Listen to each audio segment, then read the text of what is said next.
Going on, everybody? Obviously, you probably heard the news that Charlie Kirk was assassinated yesterday and murdered in front of a bunch of cameras. I'm sure even some people saw close up HD footage of it.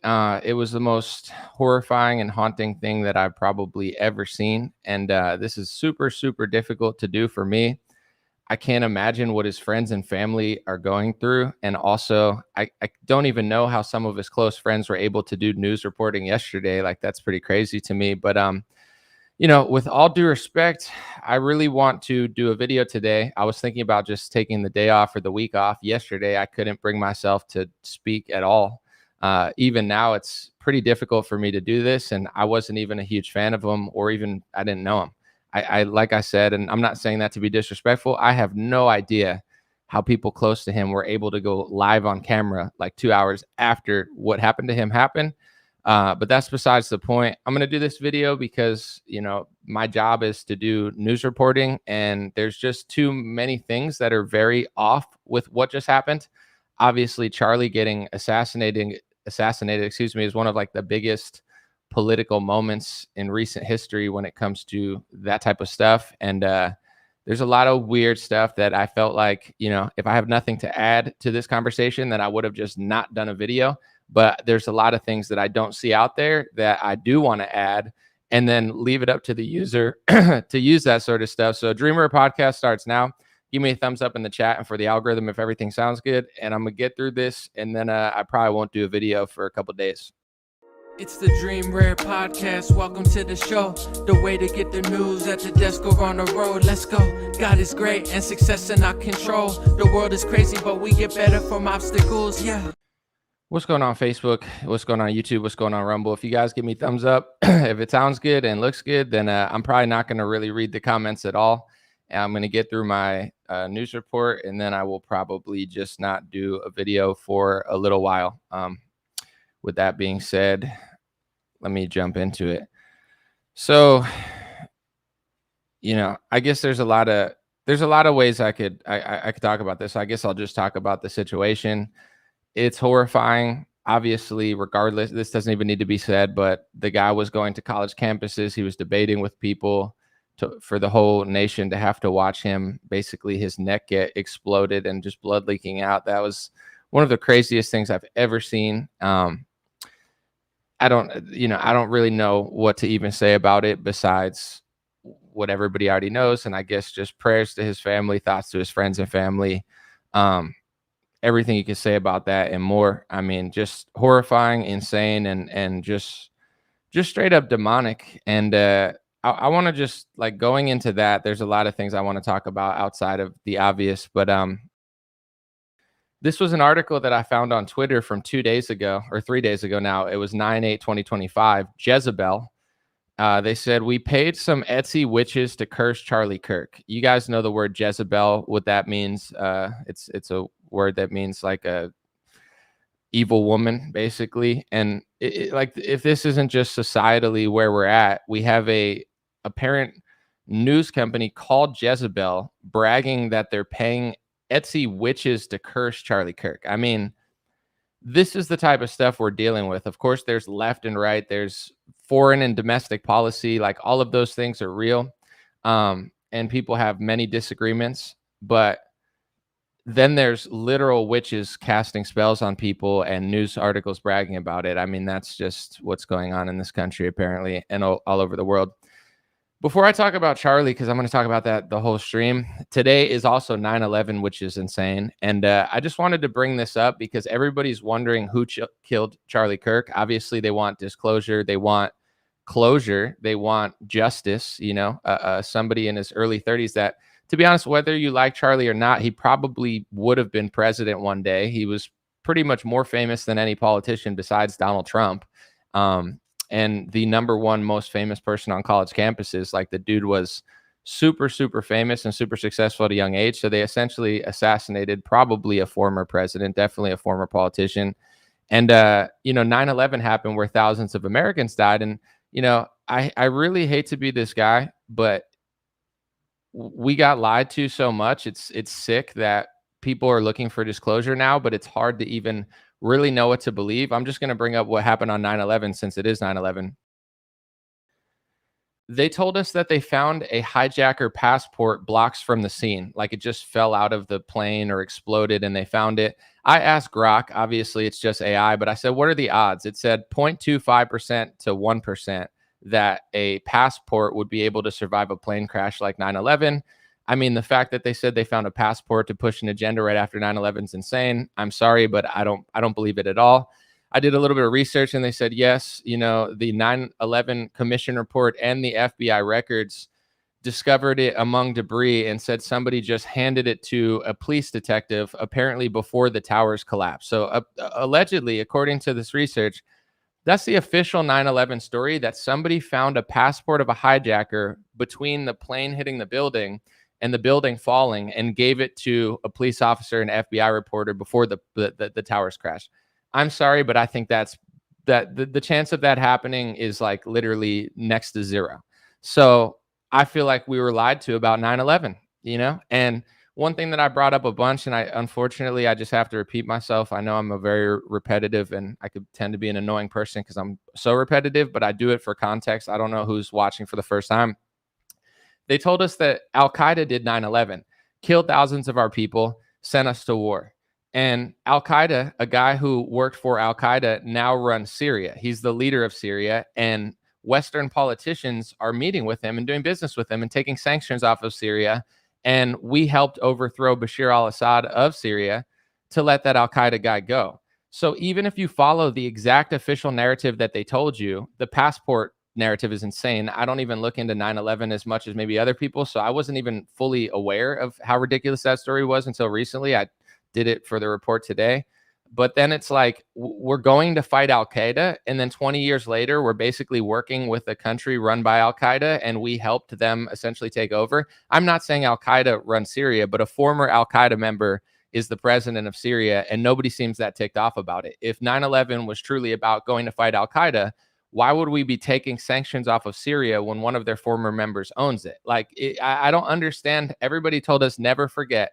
Never forget, never forget. And apparently everybody forgot the reason we went to the wars.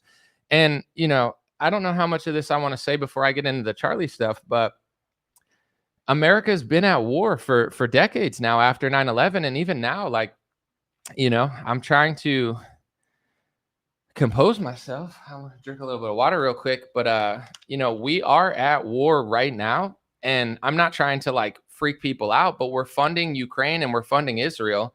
And Trump is fighting Venezuela because of their connections to Iran, Russia, and the axis of evil, as our government would call it: Iran, Russia, Venezuela, probably China to some extent. But in general, like, Ukrainians are super desperate right now because they're losing a lot of people. Russians are losing people. Israelis lost people. Palestinians are losing a lot of people. Like, we're funding two wars. So no matter how much the news gaslights you, I don't care if it's left wing or right wing or whoever, no matter how much they gaslight you, we are funding wars. And when other countries are losing so many people, they're desperate and they don't look at us like, oh, let's just let them live a normal life while we're losing a bunch of people. These people will do anything in order to achieve certain goals. And, this is outside of just the Charlie situation. Like, this is just the reality of war. I'm not saying that's what it was. I'll go through all of the reasons that I think and be as fair as I can. Like, if I were a detective, where I would start looking. But this is like the scary part is like, I'm going to get into the Charlie stuff. There's a lot of people who hated Charlie, but we're also funding a two-front war where people are extremely desperate because every day they're losing lives. And then we're just all sitting here like, yeah, we can't even vote our way out of it, but it's just totally normal and it's not that bad. It is that bad in other countries, and we're a part of it. So until the wars kind of cease, I think there's a heavy feeling in America, if you really know what's going on, that we are funding a multi-proxy war where everybody's desperate because they want to win and they don't want to lose people. And when you're at war, you do desperate things. But with 9/11, I mean, this is the reason I'm even talking about this, is because that happened to us. They clearly lied about some part of it. And now we're at war for 30 years as our country's falling apart. And, it gets more and more dangerous the further we get more and more war. I want to go through the Charlie stuff because, like I already said, my condolences. God bless Charlie, his family, I had disagreements with Charlie, not that it needs to be said, but obviously I respected the fact that he debated people. I really thought he was coming around. I'll talk about it later, but this year and last year, like, he was standing next to Tucker Carlson. He started saying a lot of stuff that I felt like he wasn't being honest about for a while. And I was really like excited to see where Charlie was going because he's such a young superstar. And I felt like he was really just being even more authentic this year. Obviously, he had children, so he was a father. He's just like in the prime of his career. Somebody stole that from him and our country. So once again, I'm not trying to say this to like be weird about it, but I also don't want to pick the other side and act like I was best friends with the guy when I wasn't. But I really was starting to see where he was going, and I think he made a lot of enemies on a lot of different sides. So without being disrespectful, just trying to do my journalistic duty to be honest about this stuff, let's get into this and then I could talk later. Everybody wants to know who killed Charlie Kirk, and because Charlie was so outspoken on a lot of topics, nobody really knows like who could have done it because everybody's saying their bias. I want to say something real quick because Steven Crowder broke news before mainstream media that the shell casings of the shooter, like he left shell casings that said, anti, like trans and fat, like anti-fascist stuff. So, playing into that narrative. First of all, once again, I'm not an investigator. I'm just a citizen speaking my mind. If somebody was able to get away from security and the FBI for 24 hours and nobody can find this guy, to me this seems professional. This doesn't seem random. This doesn't seem like somebody that was sloppy. So I'm not saying this is necessarily the reality of the situation, but I just told you they lied to us, I believe, about passports. A plane exploded into a building and somebody found a passport before the towers collapsed. I'm sorry, but that's like a 0% chance. So now we're told they're shell casings to put us on a trail. You're telling me they were so professional that they did all that, ran away, and are still not found, yet they left trails like that? To me, that this is not adding up. And personally, on a personal level, I believe that it's super fishy. Once again, not to be rude, I'm just doing what I do, and I'm just pointing out things that don't make sense to me. Steven Crowder found this information. I guess he got a leak from the ATF, he said, and he put it out before the Wall Street Journal did, or mainstream media, or to be honest, even our government. Steven Crowder was the one who broke this story, I believe. And then he posted this, which I feel like is a really weird kind of like Fed-y post. I'm not saying Steven Crowder's a Fed because I don't think he is, but there's something called Fed posting where it's like trying to rile people up. And sometimes people, they call it Fed posting because it's been in documents proven that the feds try to rile people up in order to arrest them and start chaos. Like there's literally declassified documents of them trying to stir trouble. I'm not saying they just do that, but that's just the reality of the situation. Steven Crowder posted this. He said, "I'm not advocating blood in the streets and I'm certainly not supporting it," which is good. But you know what? I'd get it. I'm just saying it's just weird to me. Like Steven Crowder's doing, like posting stuff like that. Like I'd get it. I'm not supporting it, but I'd get it. And he's the one who broke the story before the mainstream media or really even our own government, getting it from sources he had in the government. That's just, there's something off to me about that. I'm not saying Steven's bad. Maybe he's just emotional and upset like everybody, but I don't know. To me, that's weird. It's weird that they found shell cases. Not that that's impossible, but it's like the person escaped. You can't find him, yet he has a little trail. He threw his rifle in the woods. Like the people have a drone footage already of the situation, and the guy ran away. I'm sorry. Like the guy ran off the roof, and then they had drone footage, and people have been breaking it down where there was like a whole parking lot and stuff. Like, I mean, maybe he ran into the woods, but I would think if he ran into the woods, it would be easier to find him. I mean, I have no idea really, but I'm just saying, to me, this stuff's not adding up, and I'm just being honest about it. And this is my message, just to whoever, just the reality of it. Like we've been lied to about so much. We got locked in our houses over a virus. They did Operation Warp Speed. Joe Biden and Democrats mandated a vaccine on our country. They told us that we had to go fight Al Qaeda.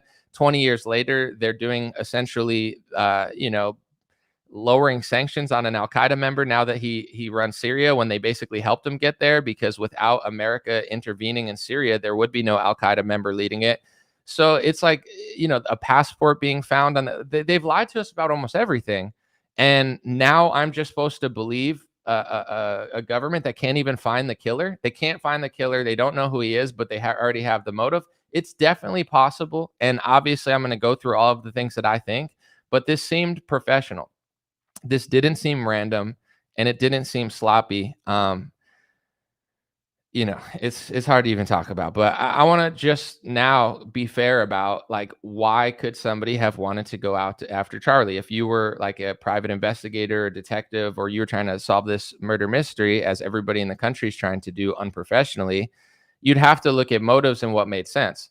To be fair, regardless of your political views, a leftist would make the most sense. Even if you have a bias in another way, you have to be honest. Charlie Kirk had millions of enemies, and left-wing people are celebrating his death. That's the reality of it. Like, I've had text messages from friends being like, dude, my leftist coworkers are celebrating it. People online are celebrating it. Any Democratic page I went to, they're celebrating it. So, here's a clip that I just found on Instagram. I'll figure out the name after I play it.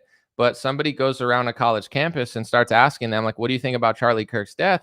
And they're celebrating it. So if you were a private investigator or detective and you were trying to solve this murder mystery, in my opinion, the number one most suspicious motive, I don't know the person, but the motive would be a liberal and a leftist, because tens of millions of leftists apparently don't care that Charlie died. And some of them are actually happy about it, which is sickening to me. Like, I could think of my least favorite person in politics and I wouldn't wish this on them. Maybe that's, the Christian in me. I'm not trying to act like I'm holier than thou, but I just don't think that way. I really don't. Off camera, on camera, I don't think that way.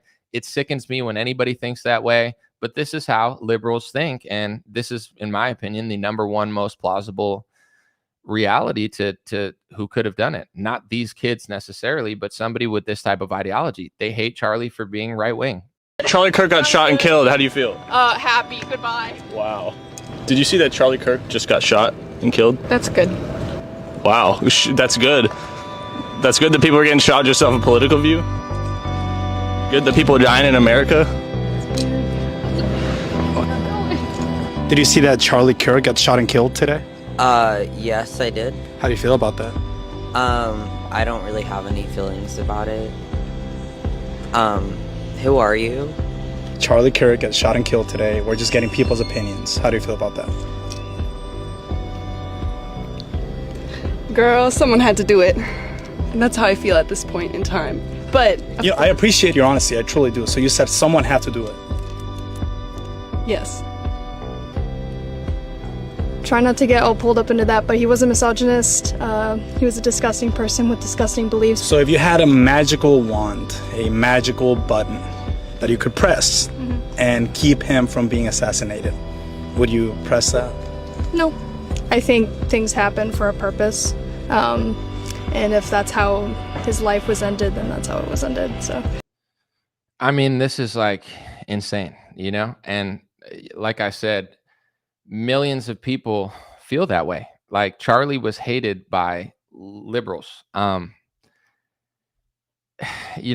don't know. I know I go hard on the right and the Republican Party because, to me, the left is insane. I don't vote for them. I don't like them. So I focus on Republicans because I want to guide our, party in the right direction. Because I feel like if our party's controlled opposition, then like, what's the point?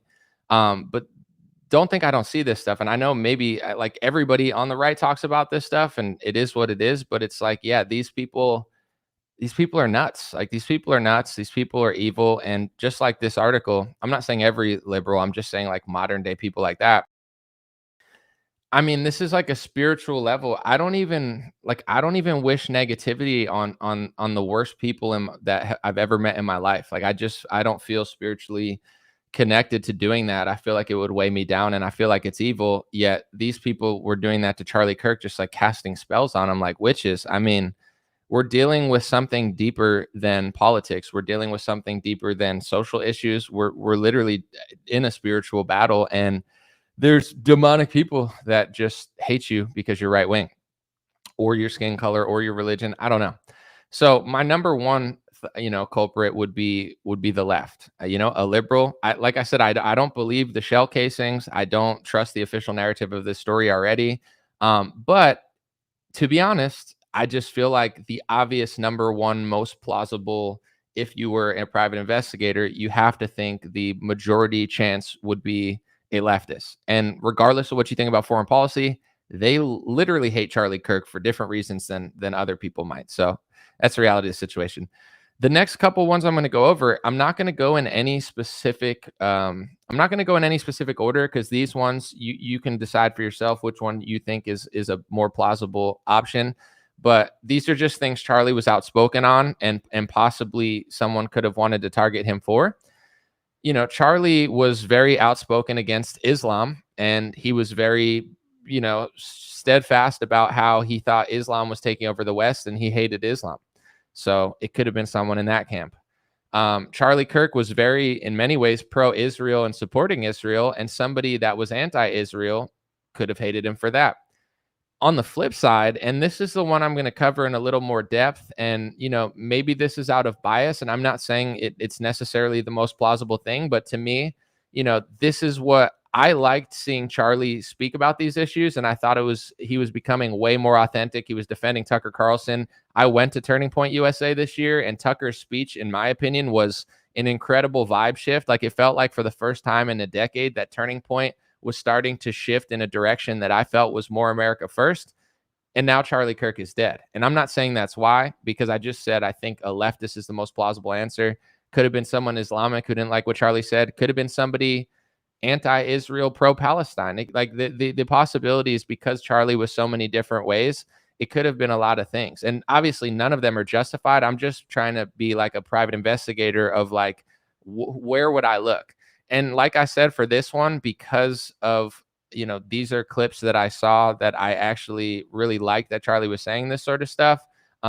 Charlie looked visibly shaken in his last couple weeks, last couple months, because even though Charlie is pro-Israel, and even though he's done so much for Israel, and people hate him for that, leftists hate him, people on the right didn't like him, Charlie started just kind of questioning Israel a little bit more, talking about Epstein and possible Mossad connections. And Charlie and Megyn Kelly had this long interview that the reason I'm going to play it is I just found it really interesting, and especially because it's not that long ago. I think it was a couple weeks ago.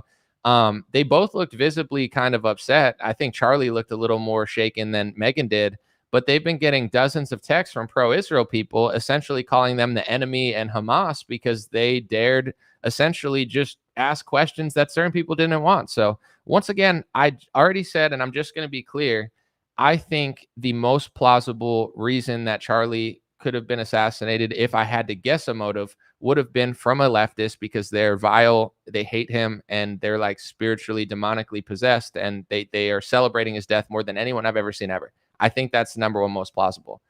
But because most of Charlie's recent videos, not all of them, but a lot of the ones that I've been watching, he seemed to have been taking a turn. I went to Turning Point this last year. I saw the vibe shift. I was talking to people. I watched Tucker Carlson speak.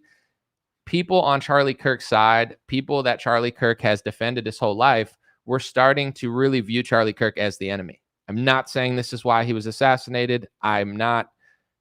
It is what it is. I'm just naming everything that I saw that it possibly could be. And I'm just playing this clip because I think, everybody's going to share a Charlie clip that they liked and that they saw and that they resonated with, whether it's him arguing with a leftist or whatever.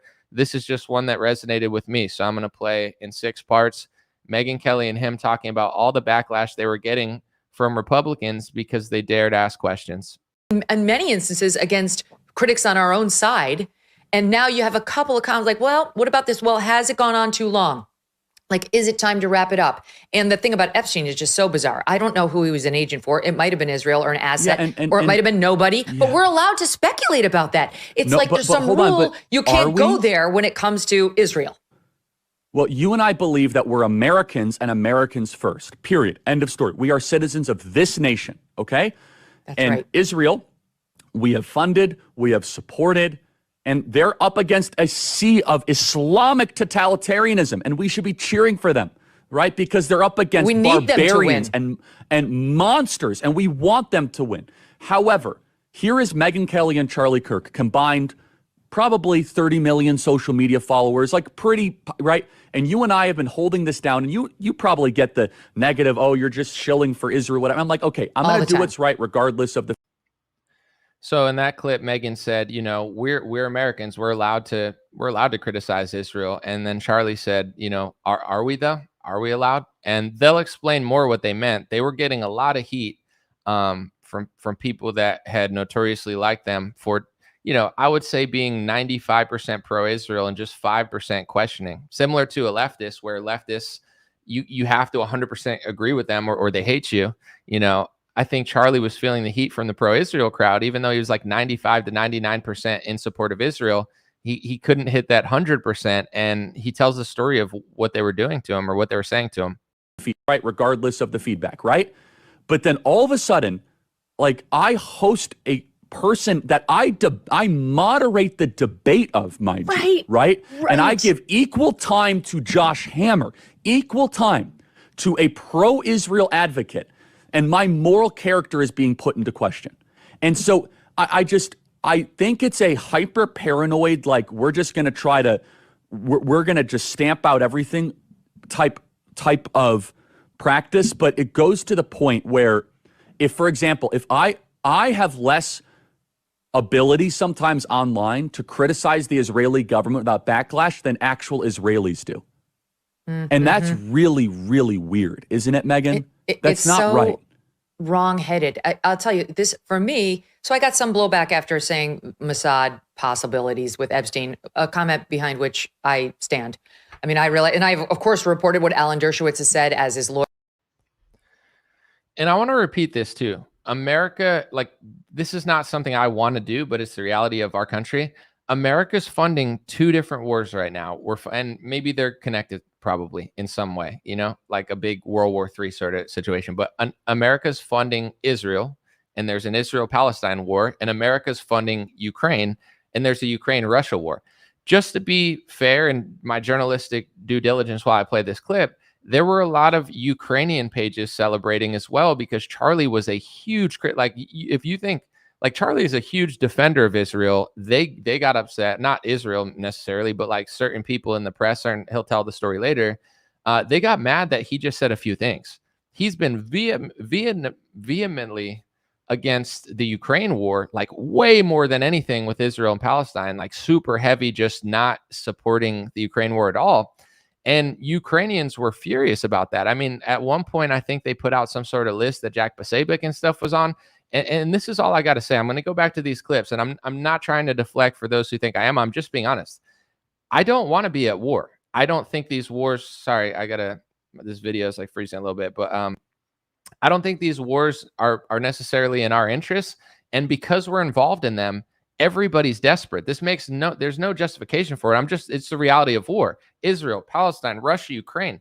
Everybody's really desperate. And when they feel like you're interfering with a war where their people are dying, regardless of if it's Palestine, Israel, Ukraine, Russia, especially if you're a high-level person, I'm not saying they did anything to Charlie, but this is the reality that they're not talking about on television. They're not talking about on Fox News. They're certainly not talking about it on CNN. It's like, we're funding wars. So then when somebody like a Charlie comes out with a huge platform and in some ways kind of messes up one side of the war or other, regardless of what he's doing, like, people take notice to that and they're furious. So if you're a country where tens of thousands of people are dying, or thousands or hundreds of thousands or whatever, and you see this guy, essentially, you think they're working with the enemy.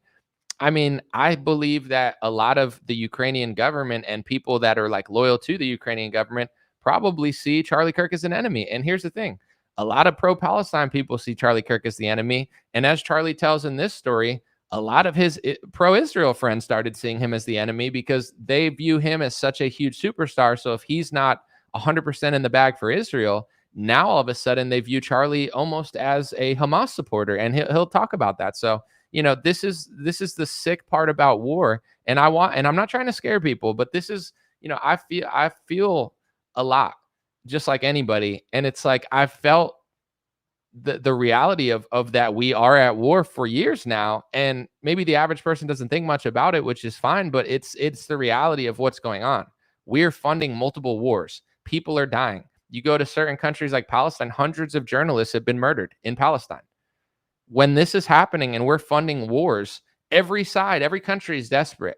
And then you got political commentators like Charlie talking to thousands of people on college campuses. Also leftists hate him. Also, people hate him because he's against the trans agenda. There's a million things that people did and didn't like about Charlie, but this is I just want every American to realize, the longer we're at war, we've been in wars for decades, it's destroying our nation. It's making us less safe. And there's no evidence that proves that we're more safe because of all this stuff we're doing. How are we more safe? Our cities look like garbage. Donald Trump says it every single day. And now one of the biggest superstars, regardless of what you thought about him, was just assassinated on everybody's cell phone cameras, and blood is just pouring out of his neck. Could have been a lot of things, could have been a domestic policy, but I'm just being honest, like, a lot of people didn't like Charlie because of his foreign policy as well. Let me just continue to play this clip. They're losing Republicans by the day here in America, which is their most important ally. So whether the fight continues to be just or not is almost irrelevant. As Trump said when he was running this time last year, not yet elected, time to wrap it up. And that's how I feel, too. And I've given Israel a long berth. I fully understand, as an American who was attacked on 9/11, my country was that, when you attack the United States and you kill thousands of our citizens, and Israel was in this position on 10/7, it's fine to respond, and it doesn't have to be proportionate. Whoever said it has to be proportionate? But what Israel's doing now is losing its standing with the rest of the world. It's starting to lose, too, even with its closest friends, its moral reputation, its moral high ground. And as Trump said a year ago, time to wrap it up. Cue well said. The 25 text messages from people I know, like friends who are pro-Israel, like, I'm so sad that you've left us. So Megyn starts talking about how even though she's super pro-Israel, she said Israel is starting to lose a lot of allies, and including, like, in many ways, I guess her and Charlie. I don't think they're losing them, but Charlie has been defending them for a while, and a lot of people in that camp were turning against Charlie. Listen to what they say about the text messages they were getting for simply having 1 out of 50 opinions, like letting their friends in Israel know, like, a lot of people are not feeling this. Like, at a certain point, I don't know how long you guys want to be at war for. Happening, and it's my job to comment honestly on it. But I am sick of being lectured on, like, you have to see it exactly as we see it and support everything, or you're against us. So this is so important, Megyn. And again, I don't want, you cannot say everyone in the pro-Israel, and I don't say it, acts that way. But I got texts about you, Megyn, saying, why is Megyn, like, doing the bidding of Hamas? I was like, what are you talking about? Megyn's the best. Like, what? Like, she's amazing. And I said, why are you texting me about Megyn? And I at that point, and so this is what they don't understand. You and I, Megyn, and Tucker is in the same category, and they've tried to go after Tucker. Yeah. Is that the more you attack our moral character, the more we're going to double down in a direction, because 100%. Screw you, I don't do it that way, okay? Right. Like, tell me I'm wrong. Cool. Tell me if I've got my facts wrong. But so Charlie was starting to stand up to the pro-Israel side in the Israel lobby that they pretend like doesn't exist. And he was like, listen, I was getting dozens of texts that Megyn Kelly is helping Hamas. And I shouldn't say this, but I'm going to, because it's the truth. And that's what I'm here to do today and every day. The same way that leftists will justify the murder of people, like millions of leftists are cheering that Charlie Kirk is dead, which is demonic and insane.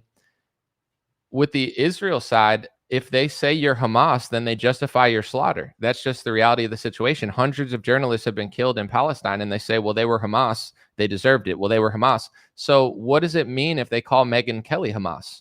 What does it mean if they start saying that Charlie Kirk is aiding Hamas? Like, what does that mean? Because I know what happens in other countries that they say people are Hamas. They, if they can, they go away.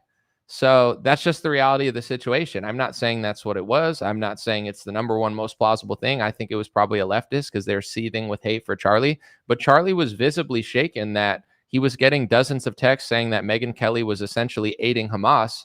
And we all know what people in that country do to people that they think are aiding Hamas. So that's why it's so dangerous to just call everybody a terrorist for having an alternate opinion. I mean, Megyn Kelly and Charlie Kirk have spent literally their entire careers defending Israel. They say a few things that are challenging the Israeli narrative, and they're getting dozens of text messages from people they know, and they're way more connected, and they're way more aligned with these people and have known them for decades, essentially accusing them of being the enemy. Tell me if I've got my facts wrong. By the way, on the Epstein thing, Naftali Bennett says he wasn't an Epstein agent. We have to be pursuers of truth. They've denied it. Fine. Let's keep digging. Okay, fine. But the the thing that I think is being lost is like, on some part of the population, you can scold them into silence, right? But if I have any deviation of a purity test, any deviation whatsoever, such as hosting a focus group, right, Megan, with a bunch of our students that went viral, having Dave Smith or Tucker at my event, it is all of a sudden, oh, Charlie is he's no longer with us and all that. I said, wait a second, what do you mean? What does with us mean exactly, right? I'm an American, okay? Like, I represent this country. And so Charlie was really standing up like, listen, he said he's gonna keep doing events with Tucker Carlson. He's like, you can't bully me. You can't bully Megan. You can't bully Tucker Carlson. The more you try to bully us, the more we're gonna double down on it.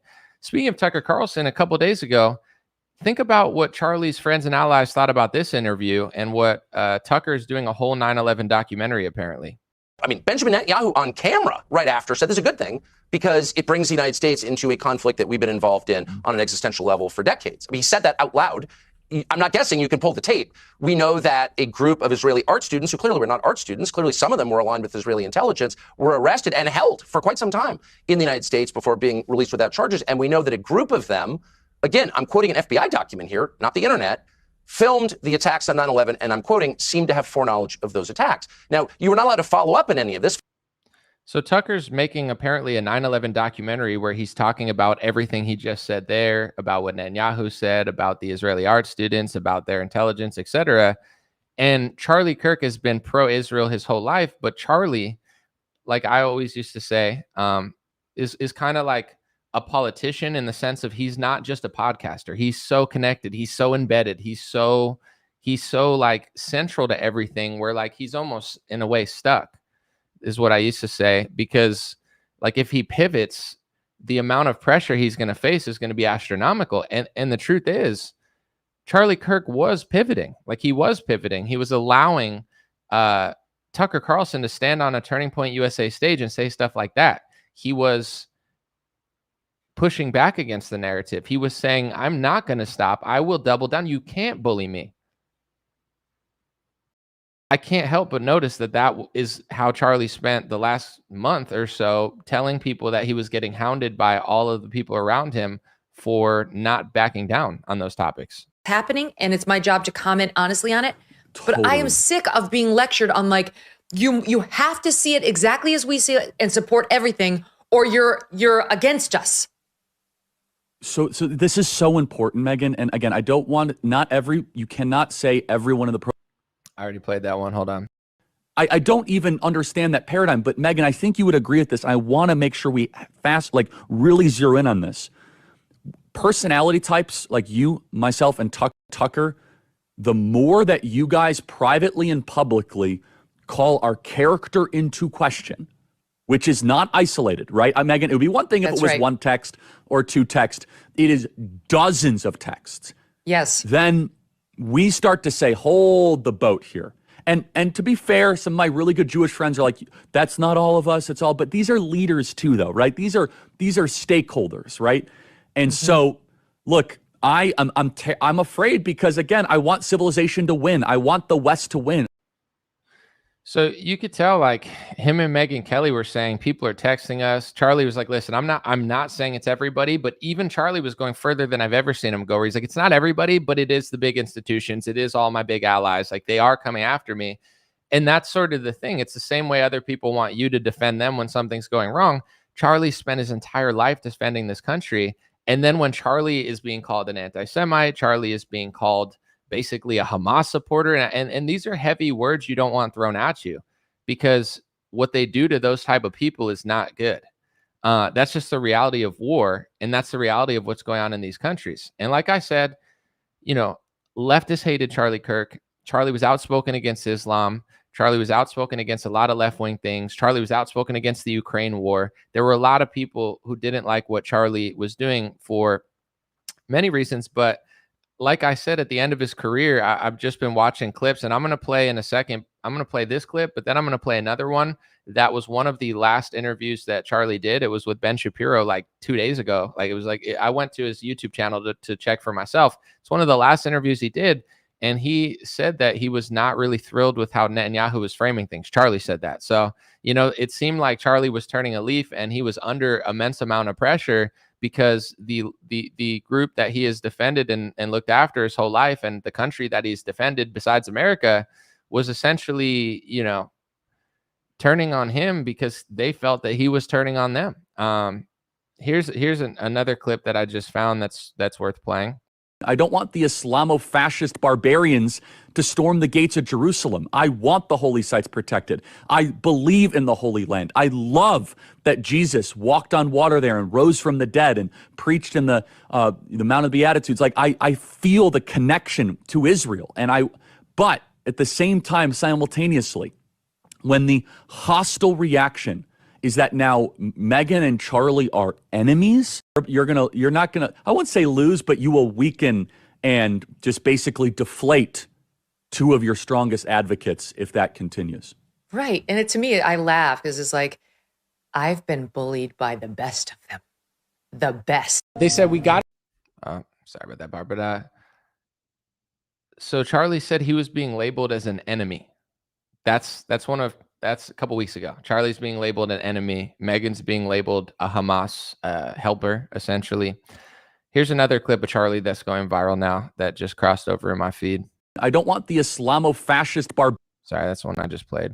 Is that Epstein, with his little friend Ghislaine and Ghislaine's father, Robert Maxwell, who is obviously a spy of the Israeli intelligence agencies, that there was something else going on here. Epstein was not some sort of whiz kid hedge fund manager. Epstein was playing a part. Epstein was a LARPer. Epstein was cast for a specific role, and he played it really well. The sweatpants and the Harvard jacket, the kind of disheveled hair, looking as if he was so smart and above the clouds that he was doing advanced mathematic equations on the back of napkins. But if you actually go into some of the videos of people that met with Epstein at the time, they said he was awfully unimpressive when it came to finance and markets and economics. And it's nothing new that if you're in the intel agencies, you want to try and get as much blackmail on powerful people as possible. Easy, not hard. And this is no longer just speculation. First of all, the evidence that shows that Epstein was a creation of either Mossad, Israeli intelligence, American intelligence, Saudi intelligence, or maybe he was just a hired gun. Maybe he was just the guy that countries would go to. So once again, like, this is just a thought that I'm having in general. Charlie's like Trump level connected, right? Out of anybody in the movement, like, there's podcasters, there might be people that, were close to the level of fame of Charlie. But as far as like embedded in the Trump administration, really close to politicians, like Turning Point, if you've never been, they host all the biggest politicians. Like, Charlie was, I mean, especially for his age, like literally as almost close to Trump level in connection. Nobody at that level that's that connected. You might have people like Candace and other people on podcasts that will say stuff, Tim Dillon, but they're not like embedded into politics the way Charlie is.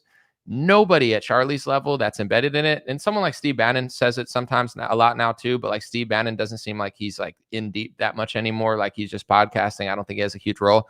Charlie still had probably one of the biggest roles in right-wing politics and Republican politics connected to the Republican Party. Nobody was saying that at his level. Like, people were saying that outside of how Charlie's embedded in it. People are saying that on podcasts, but nobody, like, you don't see Marco Rubio saying that. You don't see Trump saying that. Like, nobody in the Trump administration is saying that type of stuff. But Charlie was not backing down and was like, listen, like, this is what I think. And I'm getting bullied and they're saying this and that, but it doesn't matter to me.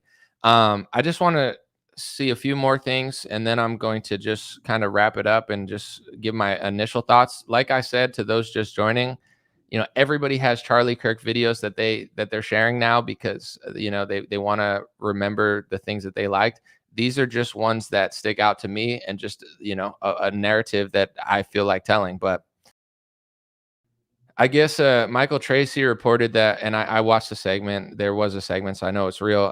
Fox News just aired a segment, Charlie Kirk's legacy of supporting Israel, with special guest Benjamin Netanyahu, who called Charlie his extraordinary friend. He says Charlie wrote him a letter in May declaring one of my greatest joys as a Christian is advocating for Israel, which, I'm sure is totally true. And I'm sure they were friends. And of course, Charlie loved Israel. There's no denying that.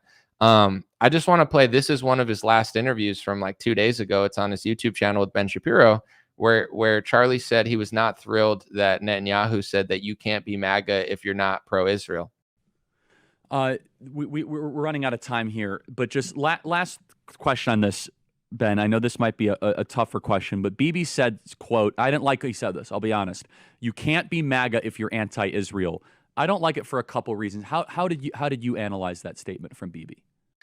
And in that interview, I watched it. Charlie had some good journalistic questions for Ben. And like I said, I'm not trying to, I don't want people to put words in my mouth, but watching Charlie his entire career this last year, to me, and this may be a bias or a selfish thing, I'm just seeing it through my lens. That's the only way I can. Like Charlie it was I don't want to be cringe and call it a turning point, but there was a turning point with Turning Point where it used to be like you couldn't have these conversations. You literally wouldn't get invited. You'd get blacklisted. You get banned.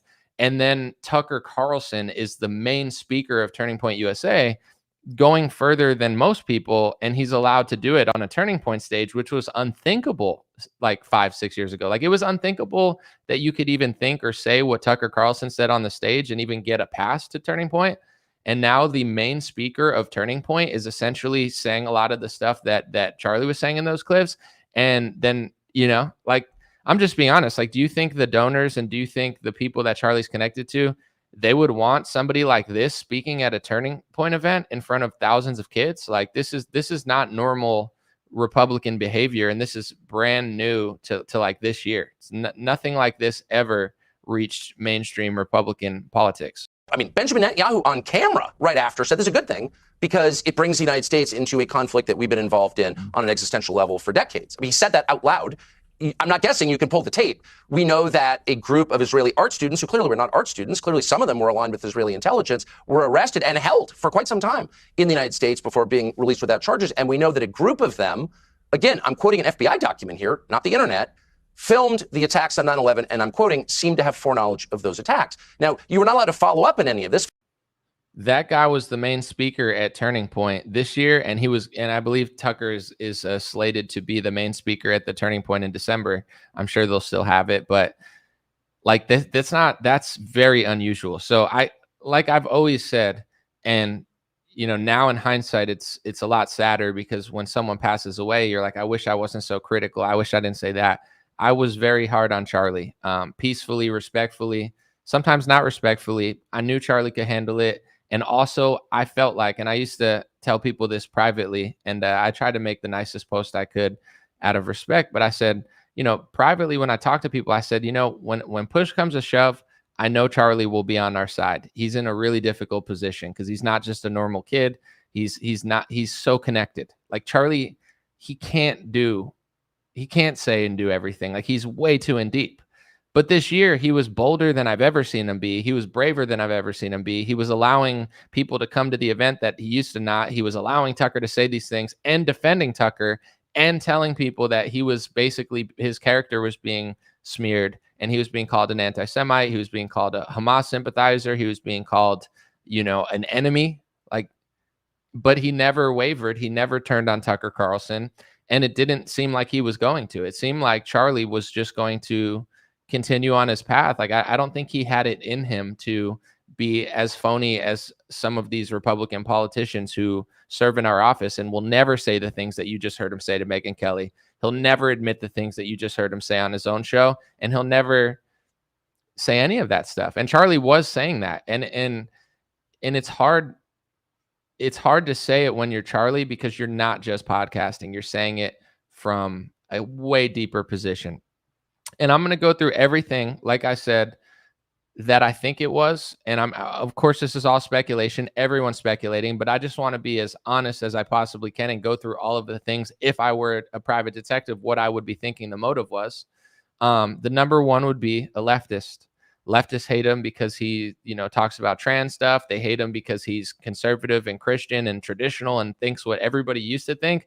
And in my opinion, a lot of leftists are very depressed. They're very negative, and it's a spiritual battle. I'm not saying you have to agree with Charlie on everything, but like the things that Charlie said bothered them so much on such a spiritual level. It's scary. It's scary that they hated a lot of what he was saying. Not that you have to agree with it, but like there's millions of leftists celebrating that he's dead. If that doesn't show you how sick these people are, I don't know what will. If that doesn't make you think it's the main culprit, I don't know what will. Like, I don't know anybody else celebrating as hard as leftists right now. They're showing their true colors. So I think if I were to actually look at this like I'm sure a lot of people are now in the government and the law enforcement, the number one suspect has to be a leftist. And why? Could have been the gay stuff, could have been the woman stuff. Who knows with these people? It could have been a lot of things. Could have been somebody Islamic that didn't like what Charlie was saying, that they're taking over the West. And he was a very steadfast, unapologetic Christian that wanted, not Islam to take over the West. He never backed down off that. And I'm sure that's a possibility. I'm not saying it's likely or anything, but there's that. There's his war stances. Ukrainians are celebrating, not all normal Ukrainians, but like, there are people that didn't like that. They thought Charlie was pushing Russian propaganda. There's pro-Palestine, anti-Israel people that didn't like Charlie Kirk. And then clearly Charlie seemed very, very nervous towards the end of his career because even though he was pro-Israel, the pro-Israel side was calling him an enemy. So, all of these are, I guess, until they tell us, but even if they do tell us, the sad part is they told us that they found a passport on 9/11. Like it just so happened someone found it right before the towers collapsed. I mean, that's just not true. That can't be true. That's the most ridiculous thing I've ever heard. And for somebody that's pretty knowledgeable about 9/11, I didn't even know that's what they officially said. That's like ridiculous. They lied to us about everything. They lied to us about lockdowns. They lied to us about COVID stuff. Like everything has been a lie. The wars of my life have been a lie. They admit that they're lies now. So even if they give us evidence, like unless they're really showing us and making it believable, it's a sick, sad society where you can't even really, sorry, I'll fix the camera. You can't even unfortunately believe them because they're so dishonest about it. Me personally, I think it was a professional shot. It could have been any ideology that's professional, but the fact that they're just saying he threw the rifle in the woods and he threw a bunch of shells down that have the official narrative of what it was, it doesn't sound real to me. And another thing I talked about 2 weeks ago is the trans shooter that shot a bunch of kids at the Christian school. That, like, the fact that they had so many messages on the gun and like certain ones, it didn't match any sort of real ideology that I'm not saying there's nothing, but it was like anti-Trump. It was like anti-Israel, anti-Jewish, and then it was anti-HAIS, which is like a refugee. They bring refugees around America, but it was like a tranny who was probably not right wing. Like it just, I mean, obviously crazy people do crazy things, but to me, I'm just being honest. When I heard all that and I heard all the messages and then I watched the response of everybody talking about it, to me, it didn't, I'm just sorry. It just didn't really, it seemed more like a message than it did some spontaneous shooter. And the message to me that they were doing was like, look, Christians, this is going to happen if you guys don't figure out that this is happening all over the world. Like, yeah, it'll happen to your kids too. It'll happen to that. I'm sorry for thinking that, or, but that's the reality of like, just, I've done news for 10 years. I'm very intuitive. I watch all the pieces. I'm patient, watching what they say, watching what the messages are in the gun, watching how people in the media respond, watching how people I know are phonies and I know what they're doing are responding. To me, that was like the overarching, like the messages are like almost like a passport. Like that's possible, but all these different messages, and then also being against like a leftist who hates Trump and who's mad at this and that, but also mad at a refugee organization that 99% of liberals are totally fine with. Like they were anti-immigrant. Like it was to me as likely as like a passport being found before the towers collapsed. I'm not saying it's impossible, but it doesn't seem likely to me. So all of these events happening over and over and over again in order, I don't, I can't help but feel like, yes, leftists are absolutely insane, but also we're at war. Like, our country's at war, and it's really scary, but nobody seems to notice. Sorry if this is to some people not appropriate or whatever, but I had a show I was going to do yesterday. I was about to go live, and then someone had mentioned what happened to Charlie. So obviously I didn't go live yesterday. I didn't want to talk about what was going on. I wanted to watch and pray for him and hope that he survived. But I have the stuff that I was going to say yesterday. And since it's here, I just want to say it, because this was going to be my show yesterday if what didn't happen to if what happened to Charlie didn't happen. So there was a whole Venezuela boat situation, and I just want to get in. I'm going to bring this back to Charlie, but this is, to me, important to show people what's really going on. Everybody is talking about this Venezuela boat situation, saying, it had drugs on it. Was it constitutional? Rand Paul saying, is it constitutional? The Trump administration and Trump supporters are saying, who cares? It's a drug boat coming to America.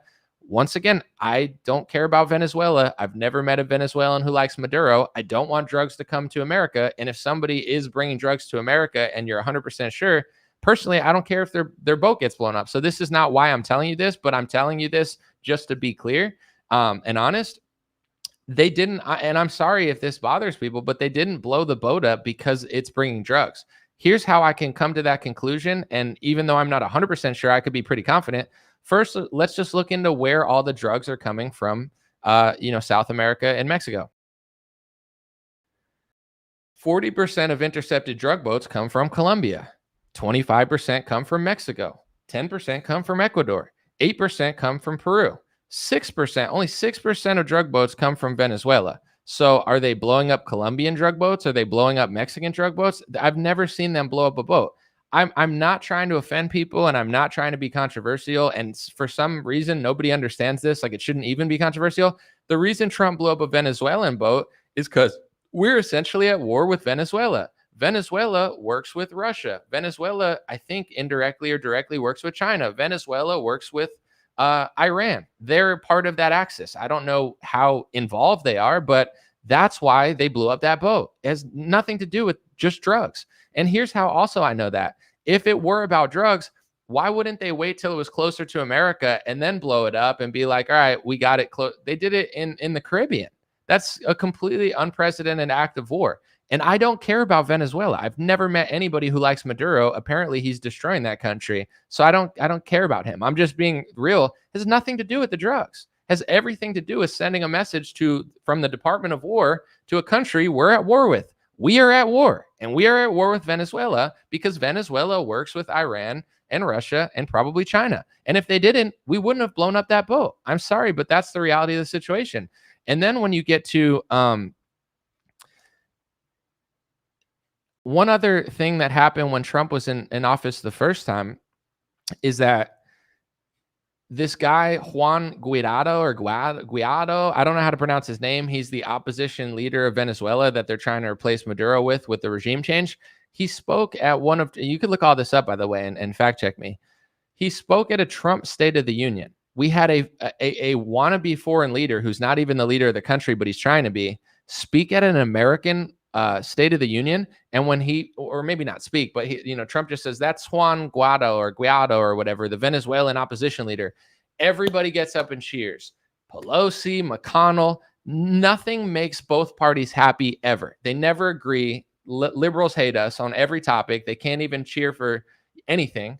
But you're telling me that a opposition leader from Venezuela is in our State of the Union and Nancy Pelosi and Trump are happy about it? He's obviously a plant. And once again, I don't care. I don't care about Venezuela. I don't care who leads it. It's just the reality of the situation. Venezuela is not just some random country we're at war essentially with them through proxies. So Trump is sending a deeper message now.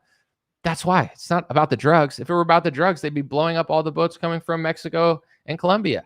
It's about war. And when it comes to Russia, Ukraine, Israel, stuff like that, just a day before Charlie was killed, Israel attacked Qatar, who is an ally of America and we have a base with, trying to kill leaders of Hamas, and didn't have Trump's permission. This is a clip I was going to play yesterday because this was my show yesterday beforehand. And here's Caroline Leavitt mentioning that Trump is unhappy that they did that because, obviously Israel's an ally, but so is Qatar. And imagine if any of our other allies like attacked another ally like that. This is, once again, I'm not saying it's right or wrong, but like we're at war. I'm not trying to scare people, but we're at war. And the more the media tells you or not, and the more the media tells you it's fine because it's Biden, or it's fine because it's Russia, or it's fine because it's Trump. And I don't know if Trump can even stop it. He probably doesn't even have the power to. But this is like the reality when hundreds of thousands and millions of people potentially are dying and we're involved in it. It's not good. It's just a bad situation until these countries can find peace and we can stop being a part of it. But here's what Caroline Leavitt had to say about our ally attacking our other ally 2 days ago. This was the video I was going to do before the Charlie news happened. I have a statement to read for all of you with respect to the Israeli strike in Doha, and here it is. This morning, the Trump administration was notified by the United States military that as Israel was attacking Hamas, which very unfortunately was located in a section of Doha, the capital of Qatar. Unilaterally bombing inside Qatar, a sovereign nation and close ally of the United States that is working very hard and bravely taking risks with us to broker peace, does not advance Israel or America's goals. However, eliminating Hamas, who have profited off the misery of those living in Gaza, is a worthy goal. President Trump immediately directed Special Envoy Witkoff to inform the Qataris of the impending attack, which he did. The president views Qatar as a strong ally and friend of the United States and feels very badly about the location of this attack. President Trump wants all of the hostages in Gaza and the bodies of the dead released, and this war to end now. President Trump also spoke to Prime Minister Netanyahu after the attack. The Prime Minister told President Trump that he wants to make peace, and quickly. President Trump believes this unfortunate incident could serve as an opportunity for peace. The president also spoke to the Emir and Prime Minister of Qatar and thanked them for their support and friendship to our country. He assured them that such a thing will not happen again on their soil. I mean, that clip really speaks for itself about what's going on. Trump was not happy about the attack, but there's really nothing he could really say or do. So then he just runs to Netanyahu, and Netanyahu tells him, we want peace. And Trump goes, it's a worthy goal. I understand. Then Trump's running to, Qatar, being like, I'm so sorry. I'm so sorry that happened. We didn't mean for that to happen. We tried to warn you, but it was too late. We didn't even know. Sorry, that'll never happen again. We feel horrible about it. Like, that's the reality of the situation. And honestly, Charlie getting assassinated yesterday really puts things into perspective in a million ways. Obviously, it's been a sick, cold, honestly, just really bad 24 hours. But geopolitically and in general, like, maybe Trump doesn't have he can't do anything. I don't know, he can't really do anything. Like, what is he going to do when our ally attacks somebody else? He doesn't want it to happen, but he it doesn't even seem like he has the authority to be like, don't do that again. He's like, I'm so sorry. It's okay. I'm sorry. Like, it's like, it doesn't even seem like he's in control. I just wanted to play this clip too. This was for yesterday, by the way. I'm just going through it really quickly because I don't know, or else I'll never get to this stuff. But this is a guy, Qatar, who we have a military base there. I think he talked to Tucker Carlson like a couple months ago, or I don't know when this occurred, but he asked, like, why is Hamas in Qatar? And this guy said, America and Israel asked us to do this, which I even looked it up is true. Like, they were asked to do this at one point. Now, if it's the same right now, I have no idea. You could ask Trump, and I don't know how obviously I know how things have changed, but like, I'm sure if Trump badly wanted them out completely, then but this is the clip anyway. You have a Hamas office here, and Hamas has been designated, I think, repeatedly by the U.S. government, certainly by the Congress, as a terror organization. And people say, well, how could you have a Hamas office here? What is that? We have to go back to the root of this office.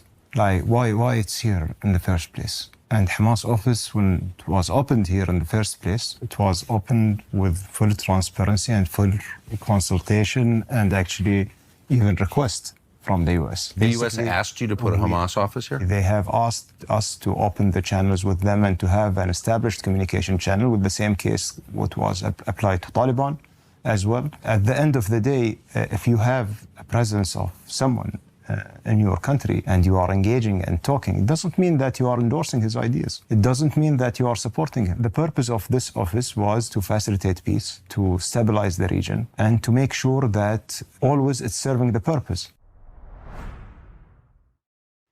So that was just part of yesterday's, I wanted to talk about how Qatar got attacked without Trump's permission, the response from Caroline Leavitt, and then also just the Venezuela situation. I'm not defending drug boats. I'm not defending Venezuela. I don't care about Maduro. I've never met somebody who likes them. And according to every Venezuelan I've ever met, they all think he's destroying the economy there and he sucks.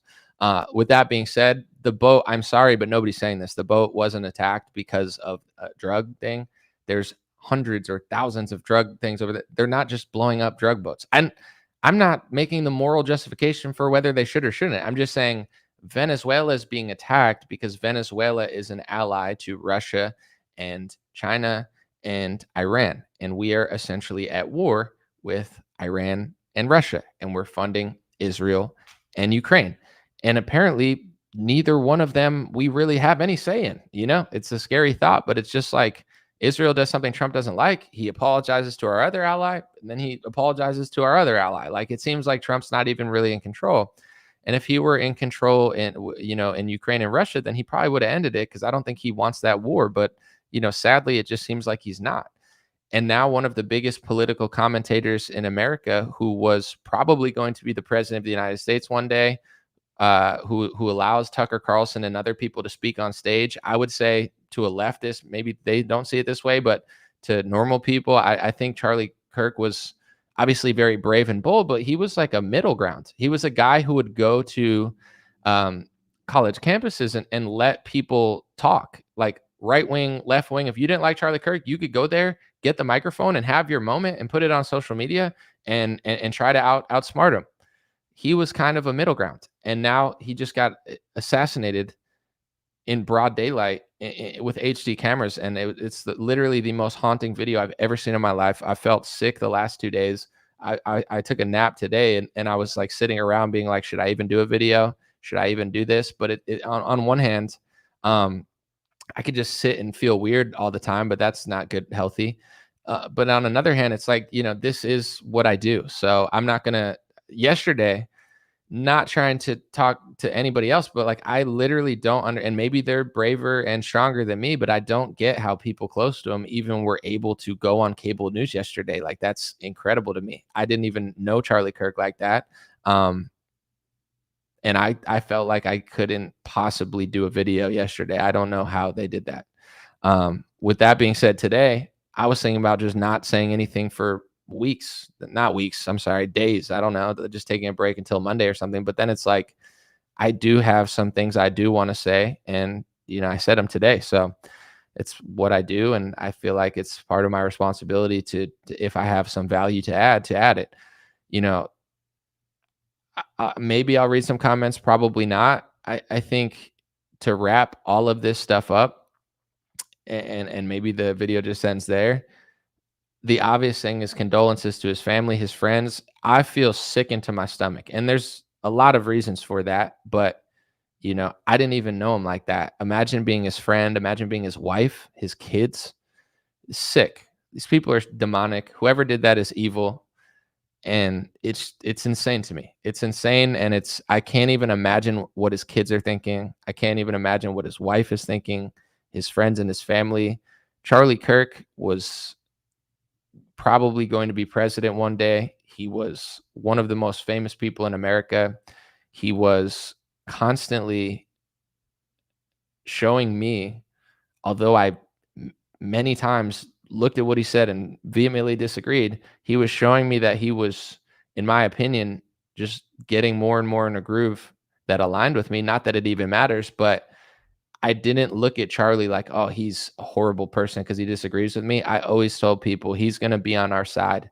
He's when it's all said and done, he'll be on our side. He knows what's going on. He just can't really say it right now because he's so connected. And now he's gone. His wife and kids, I can't imagine his friends, people that knew him. But, for our country and for anybody that does anything publicly, I mean, it's insane. It's not good. And the fact that they haven't been able to find the shooter is embarrassing.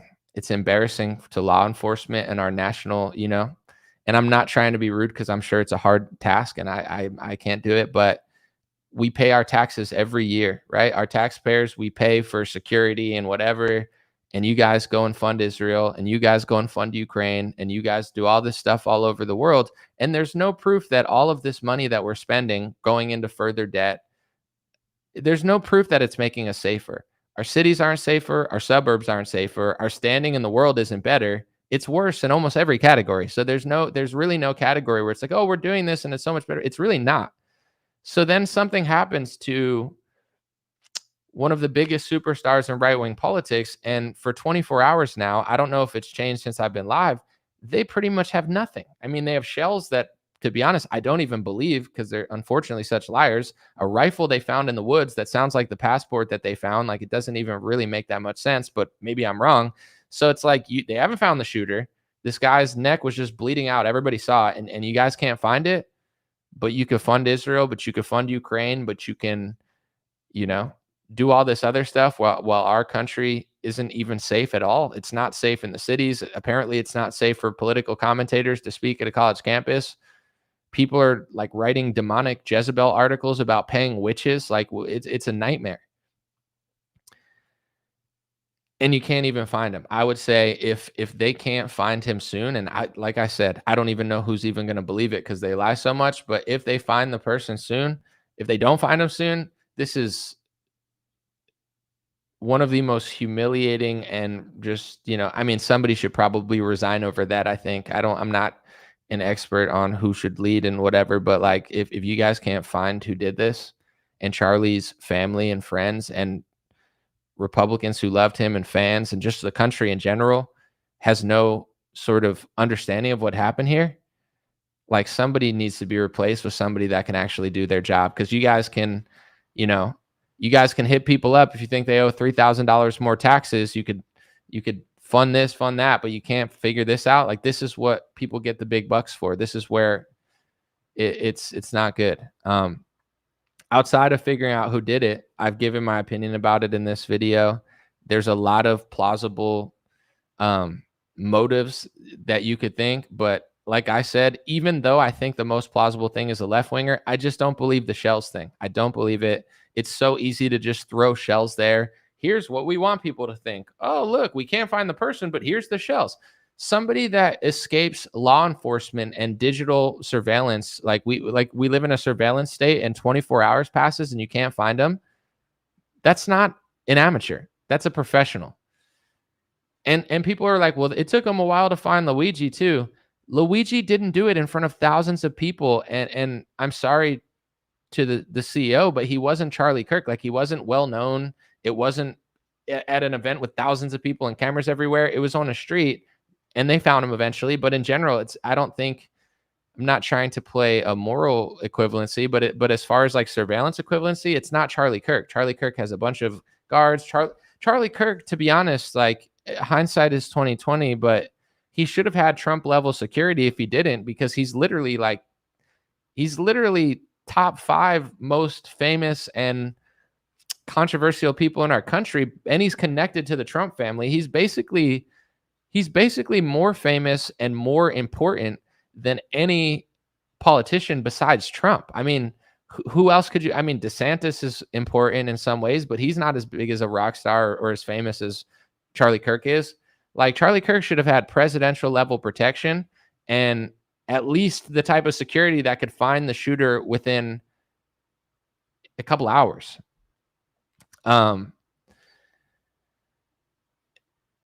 It's too late now, obviously, for that, but it's just, to me, this is like a massive statement.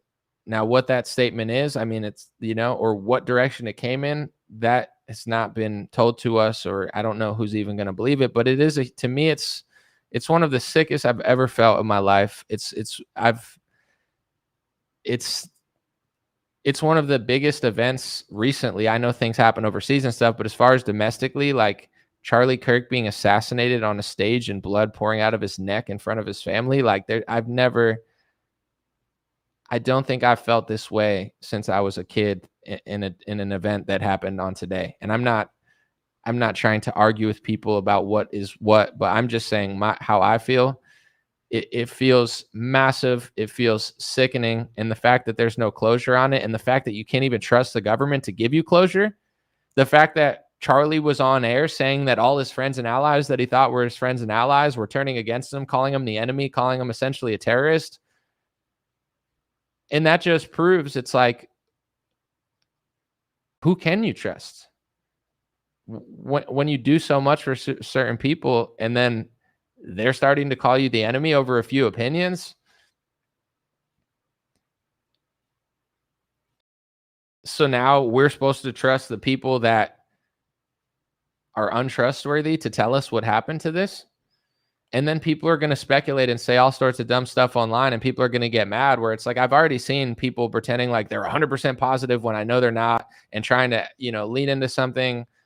People could say I'm doing that, but in general, it's like, say they're like, I'm certain it's this, and they're not. Of course that's wrong, but what are we supposed to do? Trust the government? Oh, hey, look, we found a passport, guys. Time to go to war to fight Al-Qaeda. Wait, Al-Qaeda's ISIS now. Wait, an Al-Qaeda guy runs Syria, and we're actually happy about it. What the fuck? Excuse my language, but it's like, that's the reality I live in. 9/11 was done by Al-Qaeda, so they told us, and now an Al-Qaeda guy runs Syria, and they removed sanctions from him, which means they're happy he's there. If they have sanctions on Bashar al-Assad and they're trying to overthrow Bashar al-Assad, and they successfully run Bashar al-Assad out of the state, and an Al-Qaeda guy becomes the leader of Syria, and then they drop their sanctions, doesn't that mean America's happy about it and helped it happen and maybe working with them? I don't want to say this. I'm not trying to be controversial. I don't want to be a conspiracy theorist, but the reality is, the truth is this. Even if you follow the official narrative of 9/11, which is today, it doesn't add up. It doesn't add up. A passport, a war to fight an enemy who now runs Syria, and now we're happy about it. This is the reality of what's going on. We are at war with allies that aren't really our allies. Like, Europe is our ally. Their countries are falling apart. Canada hates us. They're liberal. Mexico can't even help us really stop flooding our country with drugs and illegal immigration. Ukraine probably doesn't give a crap about us. They're just using us. In Israel, what else do I have to say that I haven't already said? There's nothing that needs to be said. I don't dislike any other country, but it's like, this just feels symbolic, where it's like we're involved in all of these conflicts with people that don't have our best interest, and we're essentially just being used. In my opinion, it's like Ukraine, I don't think is helping us, unless I'm missing something. And then with, we have our other ally attacking our ally, and you just need to listen to the response to know what Trump thinks of it. Trump doesn't like it, but it doesn't even seem like he has the power to do anything about it. And now Donald Trump, who they say got shot in the ear. And I hate, this is probably not the time to do it, but because everybody lies to me all the time, I was even skeptical about that. Charlie Kirk, there's nothing to be skeptical about. His neck got blown up live on freaking cell phones. Everybody saw it. And now Donald Trump, who just basically one day beforehand, his great ally attacked our other ally. And Trump's like, wow, why is this going on? The next day, people say that Trump loved Charlie like a son. I mean, Charlie was so close to Trump, and out of any Trump supporter, Charlie was the number one. He's not just a kid or a guy. Charlie was the most powerful Trump supporter. He was the most, donors you can argue are tech people, but as far as political leaders, Charlie was number one. And now he's dead, and Trump's just standing there. He looks sad. I don't have the clip. I'm not going to play it. But I've never seen Trump looking so sad. And I'm sad too. It's sad for our country. It just feels like something sick and evil is going on, and nobody could really do anything about it.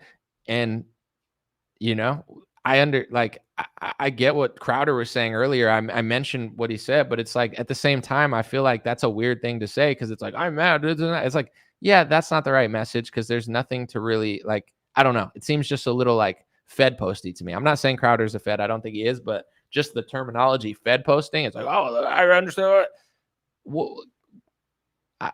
What, where? What do you Where do you want, what does that mean? The train situation happened before. Everybody seemed like this was a turning point, and then what happened to Charlie? I just don't know where the country goes from here. I mean, everything will move on and things will happen, but it's just like we're stuck in these wars that nobody wants to be in. Trump seems completely powerless against stopping them, and then Charlie just gets his neck blown off, and now Trump looks super sad. To me, it's obviously a huge loss, and to his friends and family, it's a personal loss. For the country, I believe it's a loss, and just I believe it's a message to Trump, to a lot of people. Like, I don't think it's random. I don't think it was just some random person who just didn't like Charlie. I think that could be possible in hypothetically, but if it's just some random person that just, how the hell has it been almost 24 hours unless I'm missing something and something came out in the last 2 hours? They can't find him. There's a rifle here. There's shells here. Oh, look, it says this. It says what we thought it would say. Yeah, he wrote on shells to leave clues, but you have no other, you can't find them. I don't believe it. And it's one of those things where what do you really do? Like, when you don't trust what they're saying, you want them to figure it out for you because they're the only ones who could do it, but you don't trust these people. And the reason people don't trust them is not unjustified. It's completely justified. It's completely justified because if you read classified documents, if you read history, if you listen to what Tucker was saying on Piers, and he's just like, it sounds insane what he's saying, but he's saying this is in the 9/11 Commission report. It sounds like I'm just making this up because people don't know this stuff, but it's all there. It's what they said happened. It's just almost like it happened, but now you're not supposed to talk about it. I might read a few comments, but I'm not really staying long. Rest in peace to Charlie. God bless his family. God bless his friends, his children. I mean, that's one of the saddest things I've ever seen. And to America, I feel like it's a huge loss, regardless of what you think of them, regardless of what you disagreed with. It's a huge, huge loss. And I really hope that the truth comes out about what happened to Charlie. And I really, I can't put a finger on it right now, but I hope that something can be done about it. And I don't know if that's more security at these events. I don't know. Like, people, it sucks because it's too late for Charlie. Like, it's too late to go back in time. But if he didn't have, like, I don't know, if he didn't have Trump level protection, he should have. He should have. He's definitely one of the people that is that important, is that big, and is that controversial, even if he's not to you.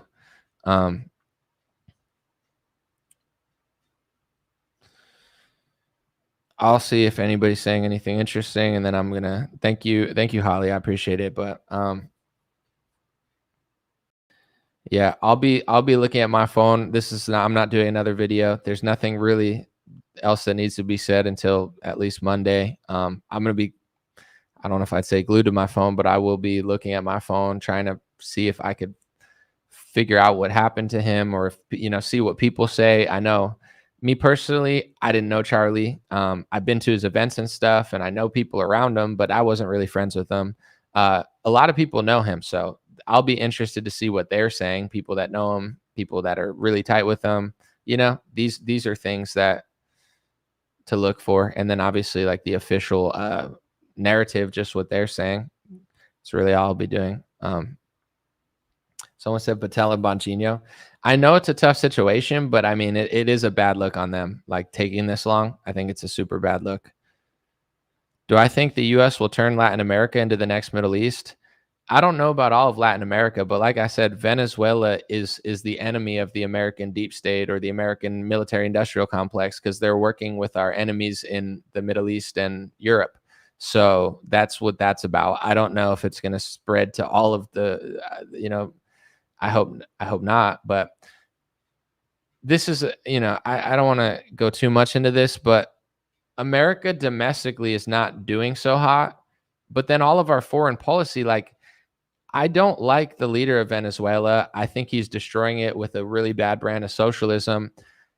But it's like, do we think we can fix everyone? Are we going to go to Africa and make it look like San Francisco? Then we're going to go to the Middle East and make them act like Europeans. And then we're going to go to South America and they're going to do like our own economy has inflation. Our own politicians are doing socialism. Our own like, I'm not saying it's as bad as Venezuela because it's not. People love to come to America from Venezuela. But if you become a refugee like the girl from Ukraine, and she came here thinking like, oh, I could ride the train. It's just like the trains in Europe.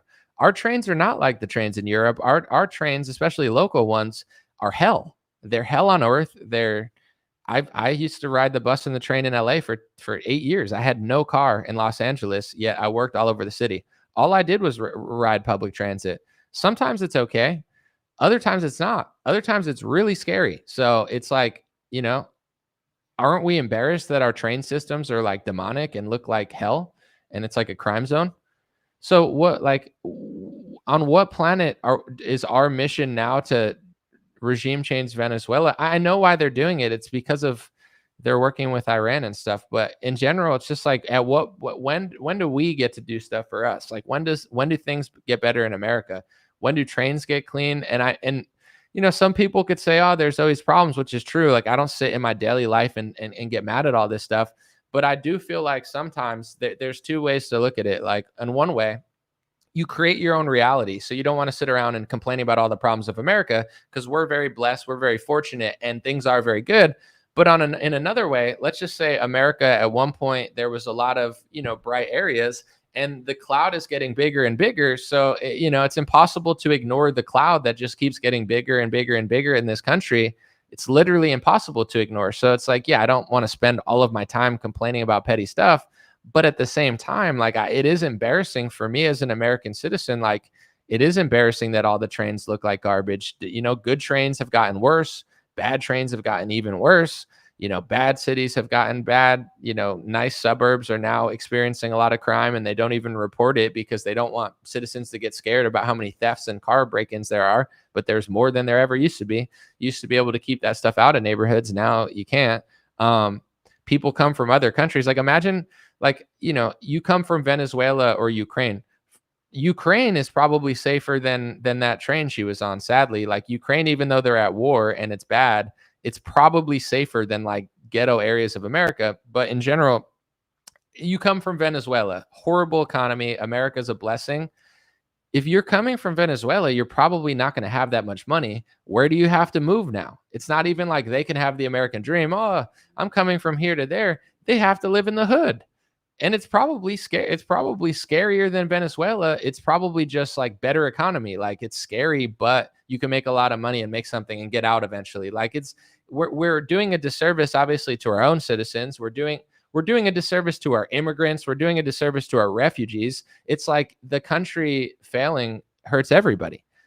And then now you add this, what just happened yesterday on top of it. It's just like, at what point do we stop war in other country? We don't have the resources. We don't have the money. The tension, I could feel it. Obviously, because of what happened to Charlie, it's at an all-time high. But just like these last 2 years, even listening to certain people who watch certain media, even on our side, they'll be like, oh, he's ending the wars. He's ending the wars.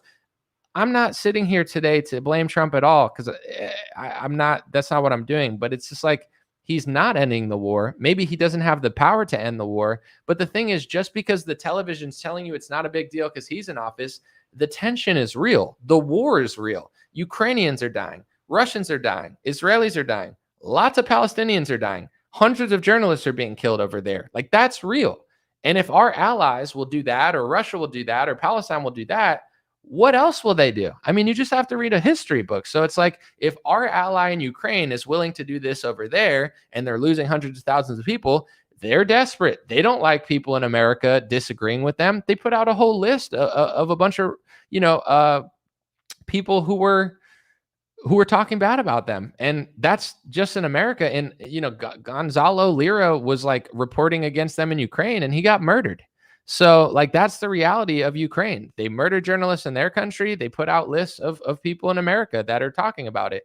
in Israel, look up how many journalists they've killed in Palestine. And they say, well, we're doing it because they're Hamas. Okay, well, Megyn Kelly said that she was getting texts and Charlie Kirk was getting texts saying that they're now the enemy and they're now Hamas sympathizers. So if you're willing to do that in other countries, why do people think that they care about us? Like, people just want to pretend like they care about us. Oh, well, that's happening in Palestine. Well, that happened in Israel. Well, that happened in Ukraine. Well, that happened in Russia. And all these countries are telling you, it could happen to you too. And then it does happen to you too. And I just don't think it's a coincidence. I'm not saying necessarily this situation, because there's sick people domestically. And here's what we need to be honest about too. It's like, also, our country is super crappy. It's like the Ukrainian had nothing to do with her foreign policy. She was just on a ghetto train and she got murdered, just like lots of people are getting murdered all the time in this country because it's ghetto. So it's like, when you have this country that has no cohesion whatsoever, the left and the right are super divided. The right and the right are divided. The left and the left are divided. Like, there's racial division. There's now religious division. There's all of these things in our own country. It's uncomfortable. And then when a tragedy happens, you don't even know what to think about it, because it could be one of 50 things, because there's 50 things going wrong. I'm not trying to like complain, or like overdo it, but it's like, was it this? Was it that? It could be anything, because sadly in our country, all of these things are such a reality. It's like, leftists are psychotic. They want people to die, like people, like these cities are literally like just destroying themselves. People are becoming like possessed essentially, some people might not believe in this, but I don't know. I'm a spiritual person, but there's a deeper than just like mental. Yeah, there's physical, and then there's he's mentally ill, of course, but there's also, in my opinion, spiritual illness. Like, I mean, this is not just a mental illness. Like, this is spiritual illness. I don't care. You could pick my least favorite Democrat in the world, my least favorite Republican, and I would never pay a witch to curse them. To me, that's demonic. I would never do that.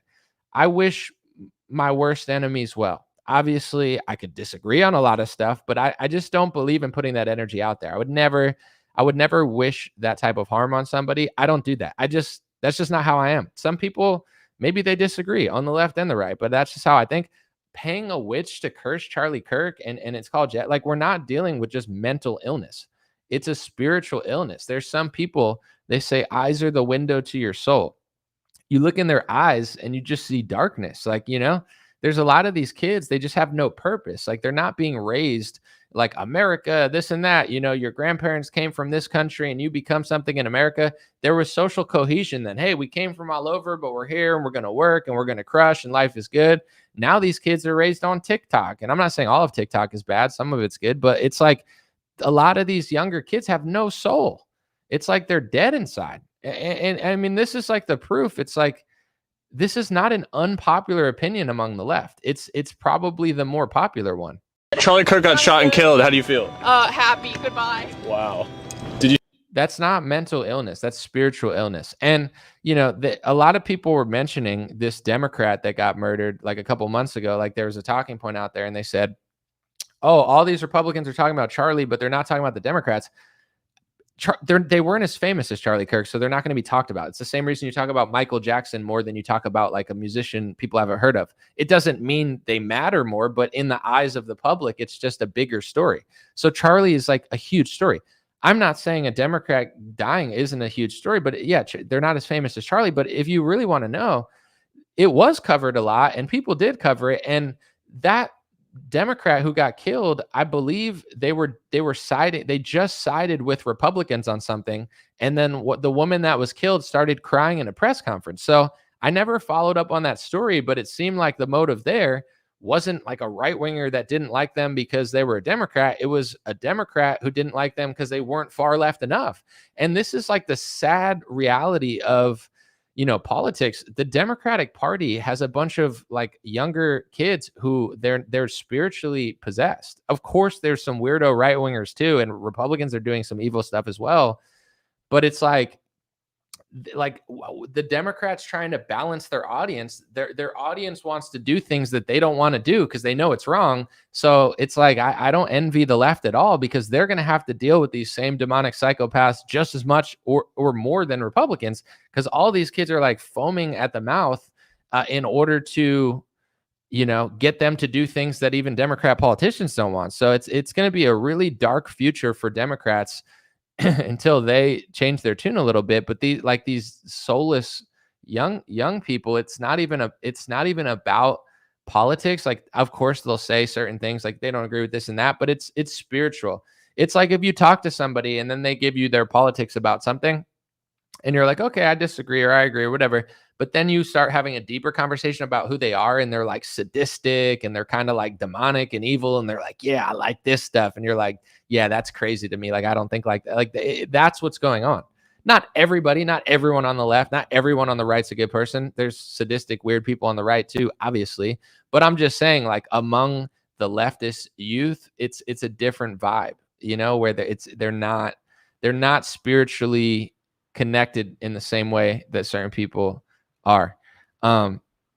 With that being said too, I wanted to make this point at some point. I didn't, but this is just my personal belief about, other angles of this situation. I don't even want to use somebody as an example because then it'll be misconstrued, but let's just say like a mob, right? This would be an easy example, like the mob. The mob is not concerned with random people walking. The mob they're not upset at just anyone random. I mean, you could get in the crosshairs of a mob, but in general, who does the mob hate the most, right? People who owe them money, and then people who used to be on their side who aren't on their side anymore, like a rat or a turncoat, somebody that was in their camp that leaked information or whatever. Like, that's who they hate. And the mob is one example, but you could even use like, people that are high level, high connected, left wing, right wing, whatever you want to think, right? Like they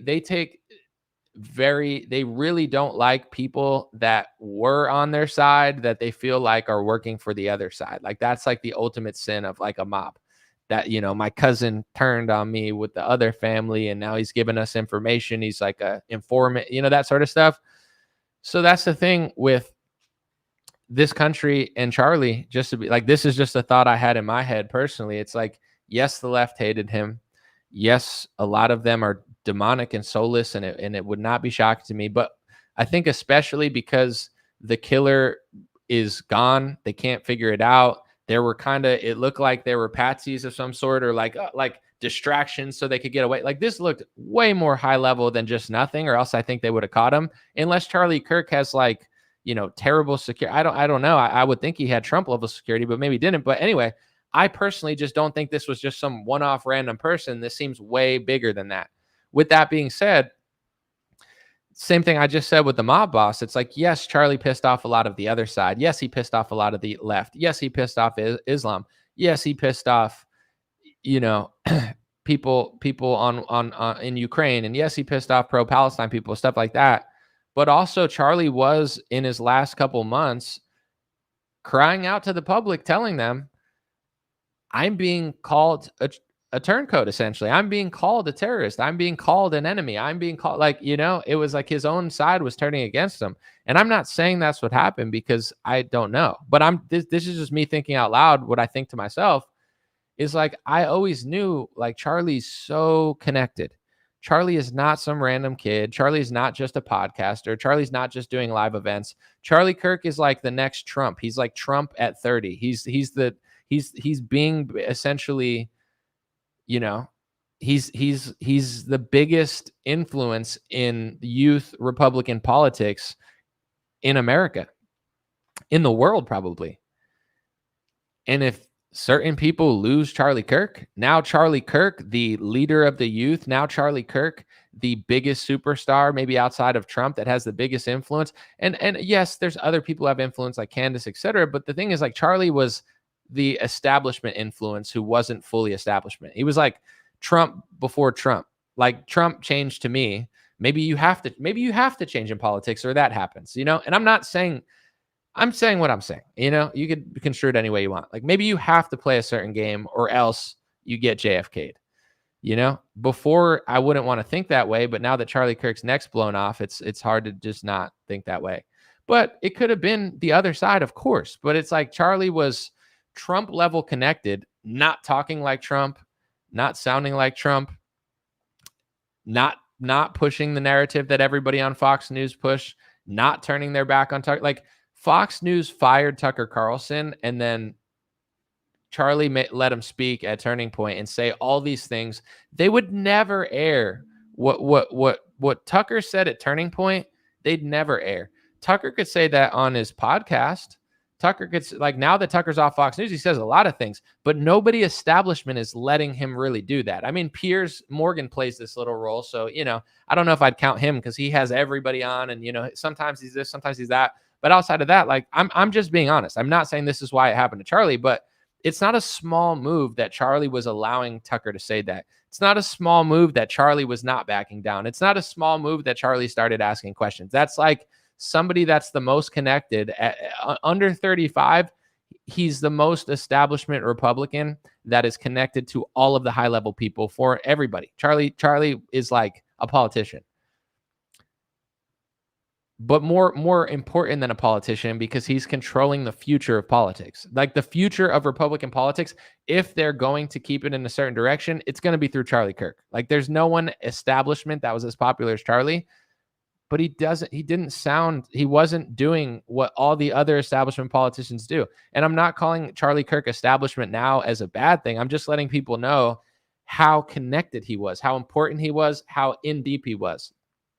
Nobody else in that deep was saying the things that Charlie was saying. And I'm not trying to be a hypocrite and be like, oh, when he was there, you were criticizing him. I was.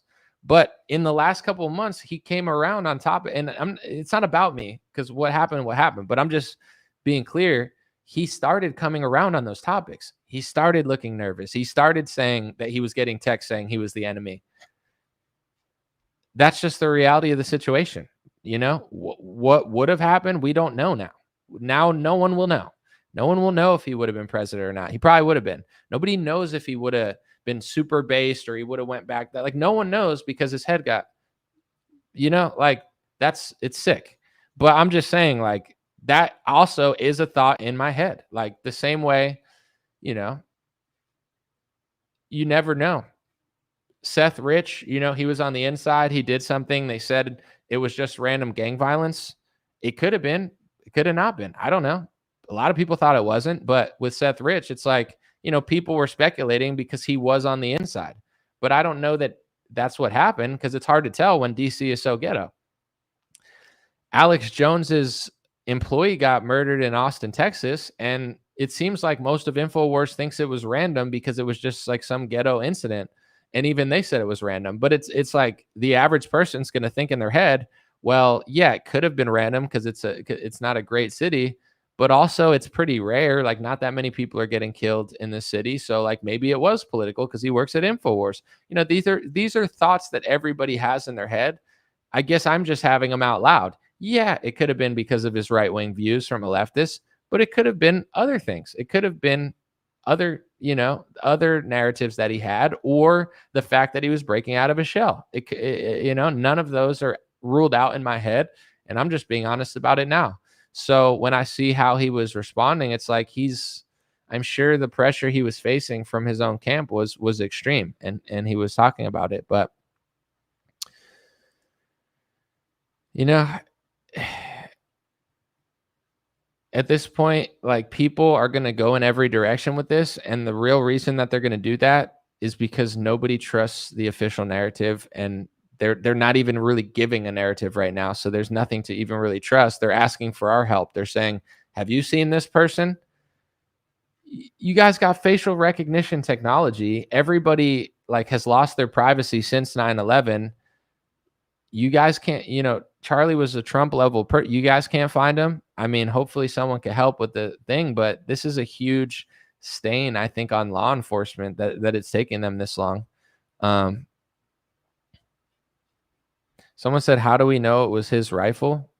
I'm not going to get into that, but I just think the Woods part, maybe he ran into the woods. It's possible, but this is just my thought, and maybe I'm totally wrong. If someone runs into the woods, I feel like it would be easier to catch them in 2 hours than if they got away, and you had all these distractions. So it's like he ran into the woods and threw his rifle in the woods.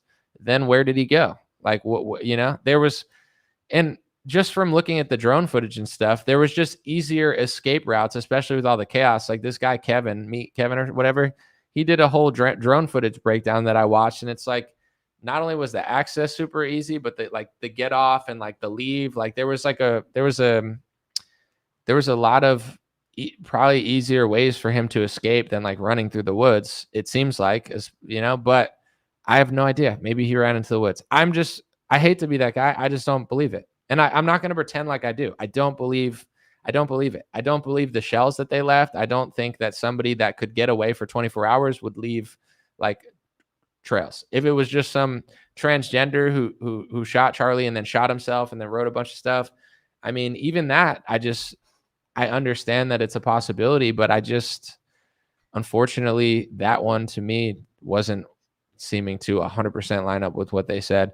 But I don't know. That's just my citizen opinion. I'm allowed to have that opinion. And that opinion, unfortunately, is based off of reality. Like my data set that I'm pulling from is not like small. There's text messages. This is it's a CNN article. Not that you should trust CNN, but it's basically CNN covered a Freedom of Information Act, and FOIA or whatever, Freedom of Information Act, is when someone sues the government or they just like declassify documents that you never would have seen. And this happened one time. You could look up this story, by the way. Hearing this story changed my opinion even more. I was always a bit like, I don't trust anybody, but this really brought it home. There was some Islamic guy that was depressed, and there was a Fed or an FBI agent or something posing as his girlfriend, but I don't even know if it was a girl. It was an FBI agent. So this depressed Muslim dude is like suicidal, and the FBI agent's texting the Muslim dude to commit a mass atrocity. Like they were trying to get him to kill other people and make a big spectacle out of it. And he kept saying, I don't want to do that. I don't want to hurt anybody. Like look up that story if you could find it. Like that changed me. When I heard that, like obviously I know there's good and bad and everything, police office, FBI. I'm not one of these people that like hates everybody in the government. There's good government agents, there's bad government agents, right? That's the reality. But it's a sobering, dark reality when you realize that they're doing stuff like that. They're trying to get some depressed person to commit some massive event. Why? Why would they want him to hurt other people? Why would they want him to hurt other people so then they could frame it as something and do something for it. Same with the JFK files. I've covered it 10 times. The JFK files said that they were willing to blow up a boatload of Cubans, real or simulated. Real means they would have killed Cubans in order to go after the leader of Cuba. And they said they wanted to explode some carefully plastic bombs to hit civilians in Miami. Like they're willing to hurt people in order to push agendas. It's not my opinion. I wish it was. You think I want to think this way? You think I want to just walk around and know these things? Like, oh, this is really fun. No, that's just unfortunately the reality of the situation. Like if I'm not going to pay attention at all or I'm going to pay attention. When I'm not thinking about politics, I'm not thinking about this stuff. But if I'm going to do my job and be educated, then you know what I'm saying? Then I have to know this stuff, or else what am I going to do? Sit here and be like, nothing, no false flags happen. Everything's exactly what they tell you. I wish that were the case. I wouldn't even be doing news journalism. I don't think I could have went pro. I mean, maybe if I tried harder at an early age at certain sports, but I'm an athlete. I like sports. I like other, I don't even like politics. I like what I do because it's intellectually stimulating, and I did it because there was a huge void in what I felt like needed to be done. But now it's like, there's so many people that do this and they're like, oh, that's crazy.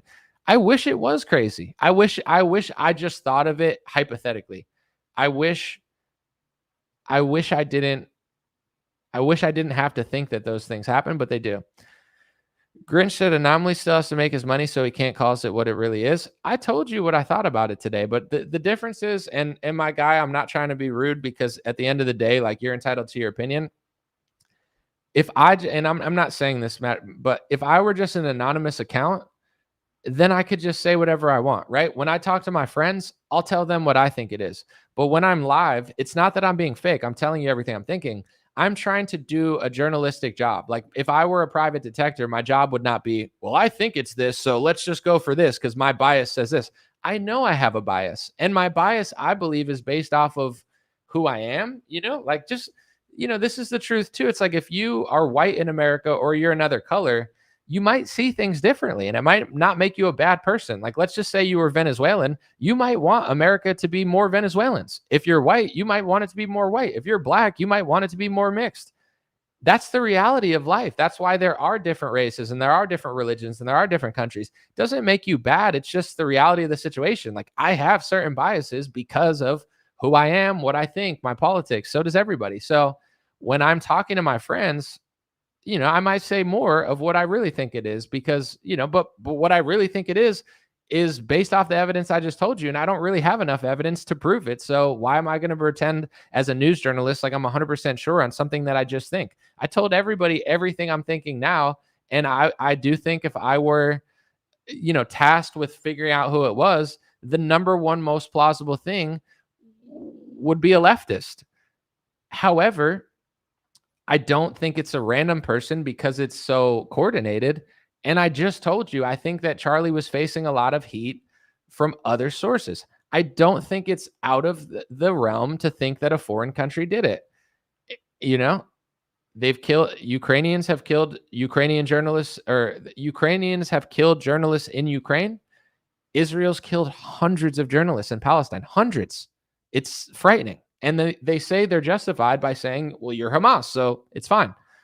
That's what they were calling Charlie Kirk and Megyn Kelly. Not them specifically, but people in their camp were calling them that. That's a huge, but there's also millions of leftists that want to kill him. There's millions of gay activists that hate that he's doing that. There's probably millions of Muslims that hate Charlie Kirk because he hates Islam. This is the reality of the situation. If you want me to sit here and be like, I'm 100% sure when I'm not, then I'm just a liar. I'm not, I'm trying to do my due diligence as a journalist, as an American. I have my own biases. I'm aware of them, but I don't want to sit here and just say I know when I obviously don't know. It's like a lot of things are possible, but unlike other people, I'm not ruling them out. I'm not saying, well, they found a shell, so it's got to be this. I don't think so. I don't think that that's necessarily true. And I think to me, this is like, dude, imagine being Donald Trump right now. Like that's a huge message to Donald Trump. That's his biggest supporter. That was, whether you like Trump or not, or Charlie or whatever, like he was on a trajectory to be a huge deal. He was already a huge deal in American politics, but he was 31 years old. He probably would have been president one day. He definitely would have been one of the most important politicians whenever he ran. And to be honest, I bet Charlie's voting record would have been super awesome. Like, yeah, Charlie had to play a certain game, but I feel like Charlie would have voted like Marjorie Taylor Greene. Maybe I'm wrong, but I just think Charlie was waking up to certain realities and he was getting heat from all sides. To me, that's a scary situation when it's like the left hates you, these people hate you, right wingers hate you, and then your own right wingers hate you. Like Charlie, like it felt like, and obviously I'm just speaking out loud. It felt like the walls were kind of closing in on him. And in his last couple press conferences, it felt, or his interviews, like it felt like he could kind of feel it, because it's like Charlie already has so many enemies on the left. He already has, enemies on the far right or whatever, but then his own side was starting to turn against him. So it's like, where do you go? I feel like, I'm not trying to oversimplify it or make a spectacle out of it, but to me in that Megyn Kelly interview, it felt like he looked more shook than I've ever seen him, because it's like, he's used to having the left as his enemy. He's used to having right-wing people as his enemy that aren't pro-Israel. He's not used to having every institution that he's ever worked with start to look at him a different way. Like that shook him, and it looked like it shook him. That doesn't mean that that's what happened. It's just, it's tough. It's tough, but everybody has to be who they want to be. And like that, I'm not going to, especially today, I'm not going to sit here and nitpick his entire career, but obviously, I don't know. He was playing a crazy game. and everybody to some extent that does something publicly is playing a crazy game because you can't please everyone. That's all I'll really say. Wonder what Tucker was thinking. Tucker, Trump, a lot of people. I mean, what are they thinking today? I'm sure everybody is a combination of really sad, really sick, really uncomfortable, and really possibly nervous. You know what I'm saying? Me personally, like talking now, like if I talk to my friends over the last day or talk now, I'm the most comfortable I'm going to be today. I know like I've been on live for a while and stuff, but like the second I turn this off, I'm going to be uncomfortable all day. Not like scared for my life or anything, but just like sick to my stomach. Just it's a really dark day, and it's been a really weird week. So, like if I seem like I'm in good spirits or whatever, it's talking and doing my job makes me not think about what's going on, like that's all I'll really say. But yeah, I'm fine. I don't at this point, I understand what's going on, and it is what it is, and like I'm not as big as Charlie, but at the same time, that's the reality of any public opinion. There's people bigger than you, there's people smaller than you, there's people that like you, there's people that don't. And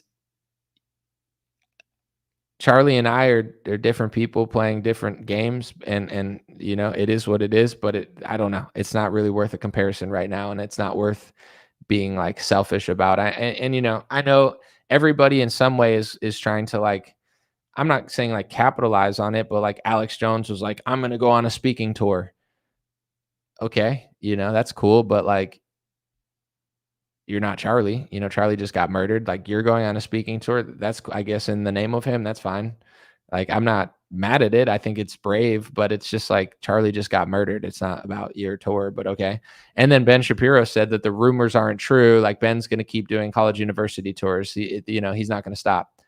Okay, that's brave. Ben's a controversial guy too, but Ben's not Charlie, and Ben is never going to say what Charlie was saying. Like the things that Charlie was saying at his events were way, in my opinion, better than what Ben says. So like Ben doing a news tour, okay, I hope he's safe and I hope he's okay, because it is brave in that sense. But as far as like, I don't know, I guess it's just, I get what people are saying, but I'm not. Of course, I am myself, so I'll tell you what I'm thinking, but I'm not trying to make it about myself. I'm not like, I'm going to do a tour now. I'm not Charlie.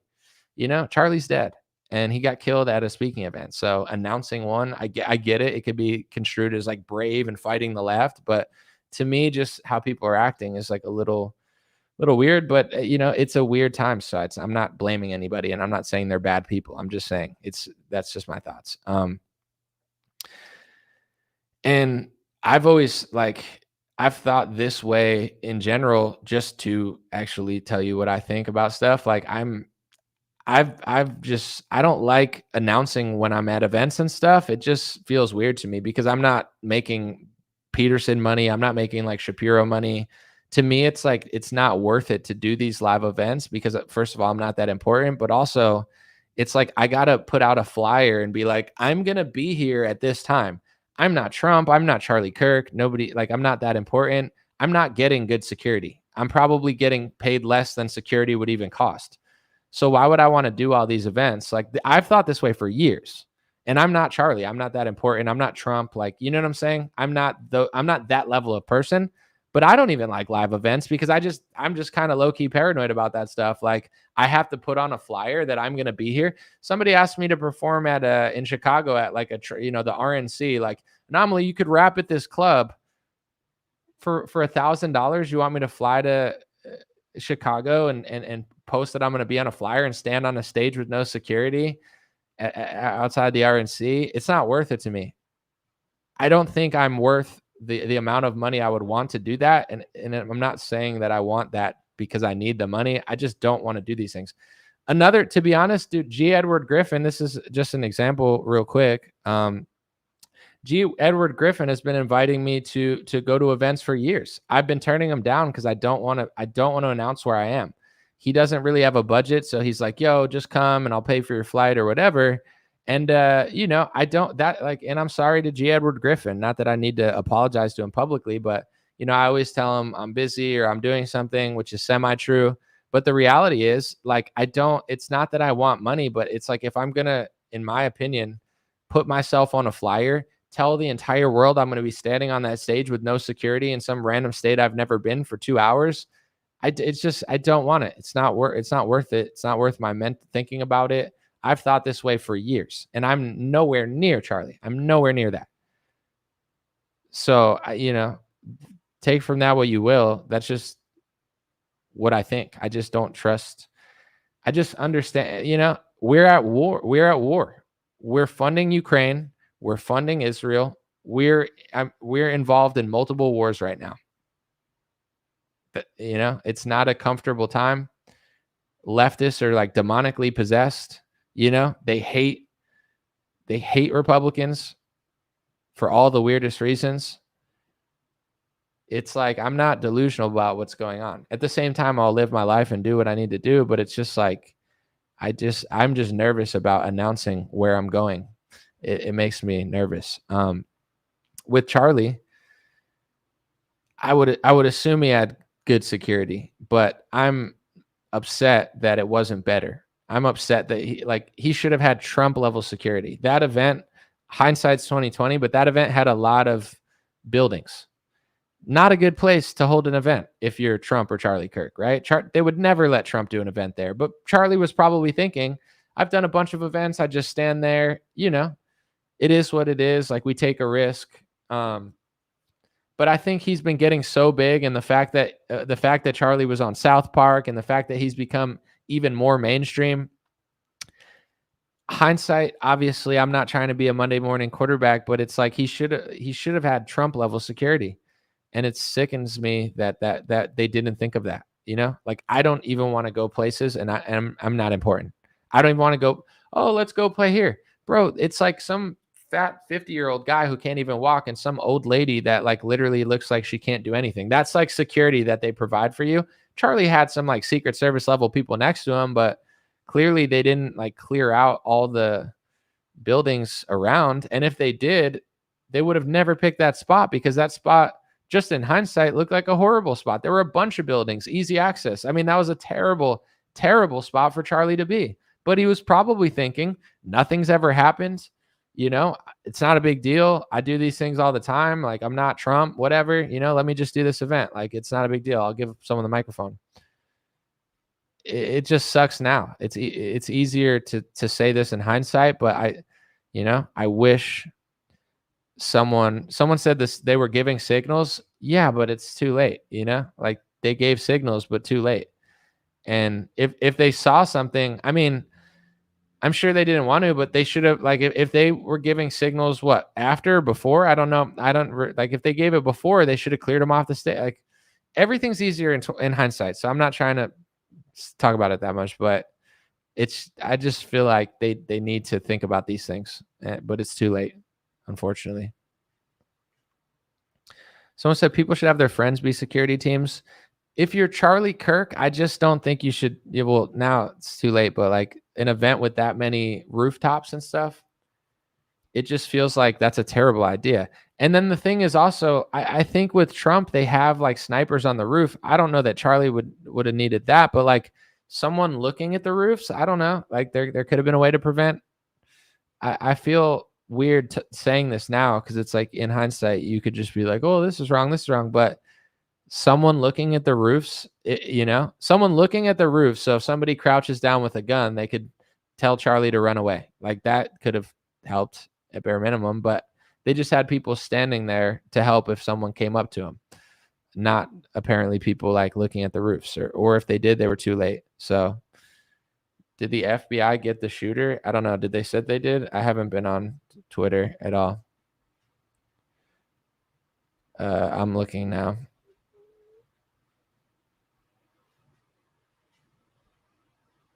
I don't know.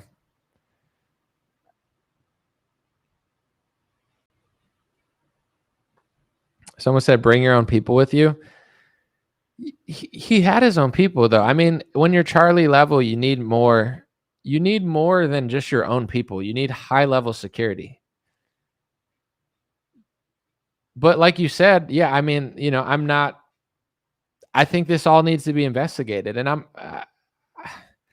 I think even his security should be investigated, not because they're guilty or anything, but I'm sure they're doing it, but this needs to be like a high level investigation. Every security guard needs to be talked to. Every person that was witnessing, the people that saw people on the roof, like something happened. I'm not saying they're in on it. It's just like, you need a combination of your own people, but your own people are not going to be able to be like a high level Secret Service security guard. I get what you're saying, Grinch, though. I don't disagree. I don't know. And I want to say this too. Now that I'm live, since I'm here, people know, and I'm not saying this that it even needs to be said, but it's just the truth. Like, some people could sit and say, well, you always were critical of Charlie, this and that. I went to Turning Point this year and I told people he does good events. He's letting Tucker speak. Like, I felt like he was kind of in some ways turning around, but in general, like, I'm not going to sit and pretend like I was the biggest fan, because I wasn't. With that being said, and I'm not just saying this, there's other people like that I would still be sick if they got killed, but I don't like, I wouldn't feel exactly the same as Charlie, because I'm not the type of person that would wish death on anybody. But with that being said, this is like the truth. And with Charlie,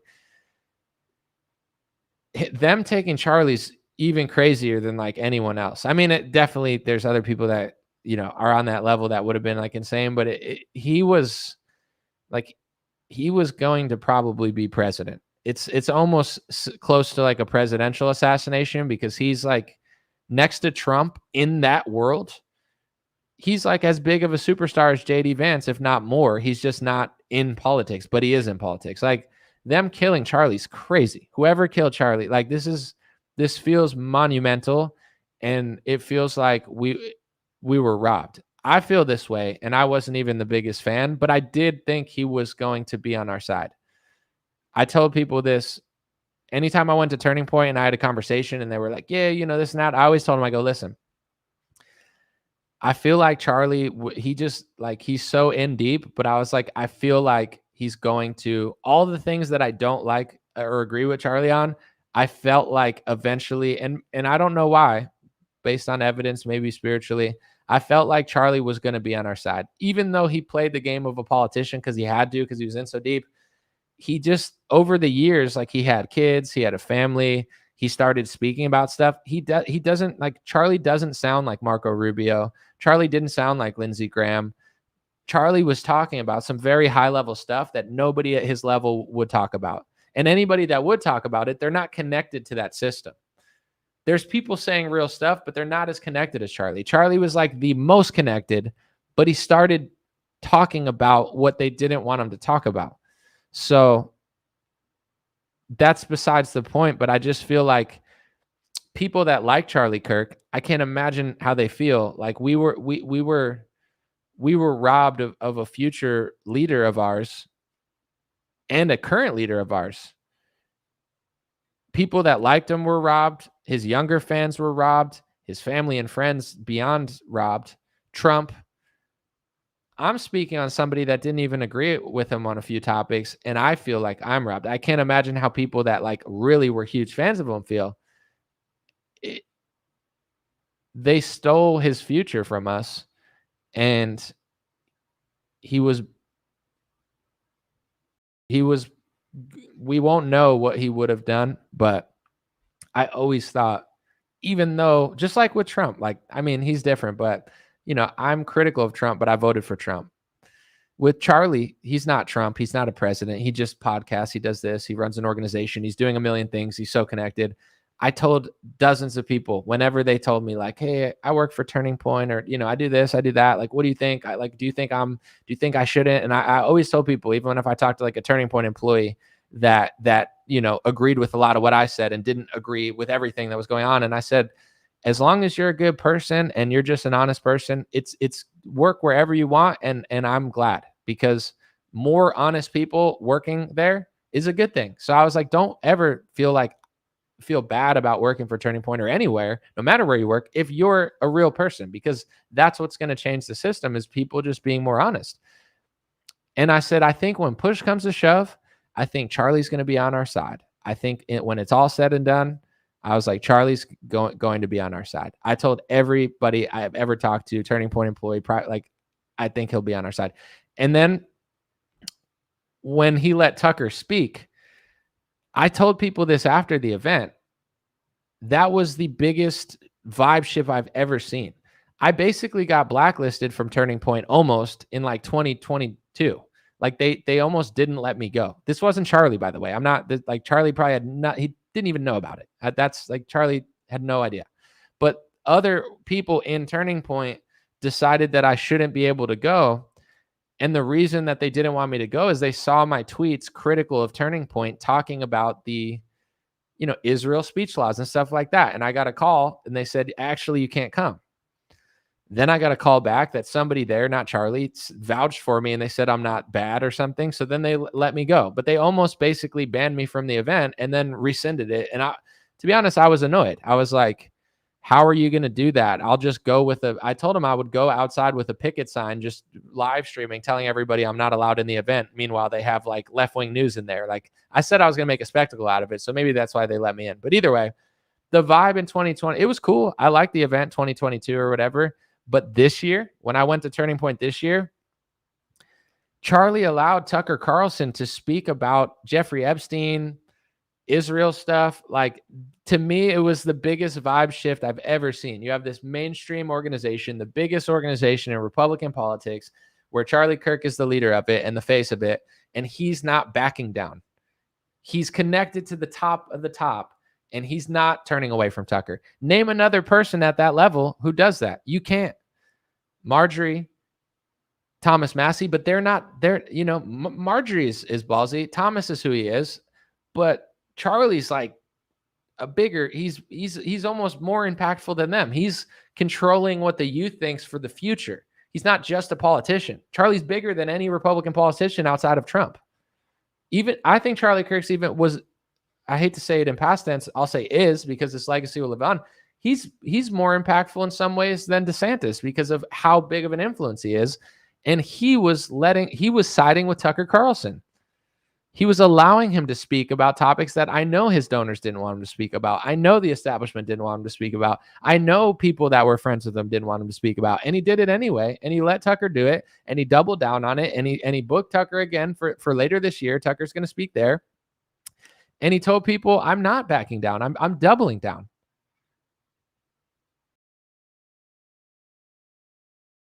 And he talked about the backlash he was getting from people. And I'm going to say this now because this is a lot of what Charlie was talking about. It's not the only thing. He was talking about domestic issues, crime, etc. But this is what I've been explaining to my audience for years. The same way leftists, if you don't agree with 100% of what they do, they hate you. Charlie showed the world that. They're nuts. They're literally insane. Not all of them, not every liberal, but you have to like bow down on the altar of everything a leftist agrees with, or they hate your guts. It's insane behavior.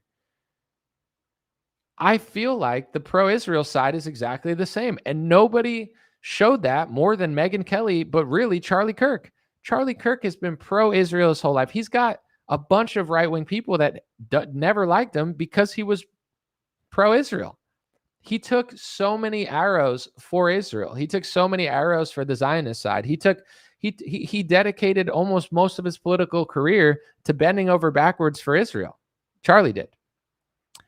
For a few months, he started allowing questions as an American citizen, and a lot of them hated him for it.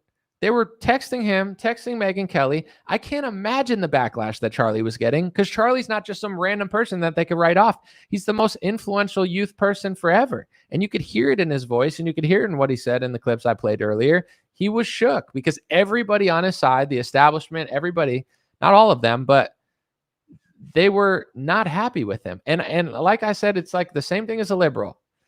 If you don't agree with 100% of a liberal, watch how they treat you. It's the same thing with the pro-Israel side. And Charlie's like, I've been on your side forever about everything. And I deviated on two things. And this is how you guys repay me. And this is how you guys thank me.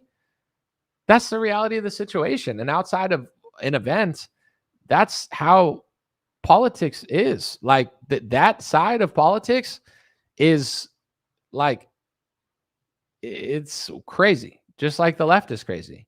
You know, that's the reality of the situation. I'll play the clips again because, and once again, I'm going to be just really clear about this. Like these clips play into my bias because I've been talking about this stuff for 6 years. So when, you know, and this is not to make it about me, but I'm just being real. Like if someone shares a clip of Charlie Kirk on their Instagram, they're not making it about them necessarily. That's just what they resonated with Charlie. Everybody's going to play their favorite Charlie clips, right? These ones to me just speak out because I've never seen him so shook, and I know why. He's done so much. He's basically risked his entire political career putting his eggs in this basket, and then they won't allow him to just like be friends with Tucker and host him and do these things. And you could just tell how much it bothered him. Tell me if I've got my facts wrong. By the way, on the Epstein thing, Naftali Bennett says he wasn't an Epstein agent. We have to be pursuers of truth. They've denied it. Fine. Let's keep digging. Okay, fine. But the thing that I think is being lost is like on some part of the population, you can scold them into silence, right? Mm-hmm. But if I have any deviation of a purity test, any deviation whatsoever, such as hosting a focus group, right, Megan? With a bunch of our students that went viral, having Dave Smith or Tucker at my event, it is all of a sudden, oh, Charlie is he's no longer with us and all that. So wait a second, what do you mean? What does with us mean exactly, right? Mm-hmm. I'm an American, okay? Like I represent this country, and this is what people have been saying for years. Like no disrespect to any other country, but if you're in America and you put America first, they hate you. And Charlie, like there's people could say whatever they want about me or other people that are saying different stuff or whatever. It's irrelevant right now. But in general, it's like, Charlie, you're talking about the most pro-Israel Republican that I've ever seen. You're talking about somebody that's went there, turned millions of Christians to that country. The second he starts asking questions, he's visibly shook, saying like, I can't believe this is happening. I'm being called the enemy. Like I spent my whole life defending you. I'm American. I like America first. It's like, well, now they're mad. Just like a leftist. This is Charlie Kirk's year. You know, this is what he was doing this year. Not everything. Of course, he was doing his thing and this and that. He played a lot of sides like a politician, but this is like the last couple of weeks of Charlie Kirk's life is him doing like the name of that. If you watch that on YouTube, watch the full clip. I think let me look up the exact name and I'll tell you the exact date, because to me, you know, it's one of the most authentic videos I've seen of him. Not saying he's not been authentic, but you know, it resonates with me and it just felt like he was having like a real deep moment there. It was a month ago.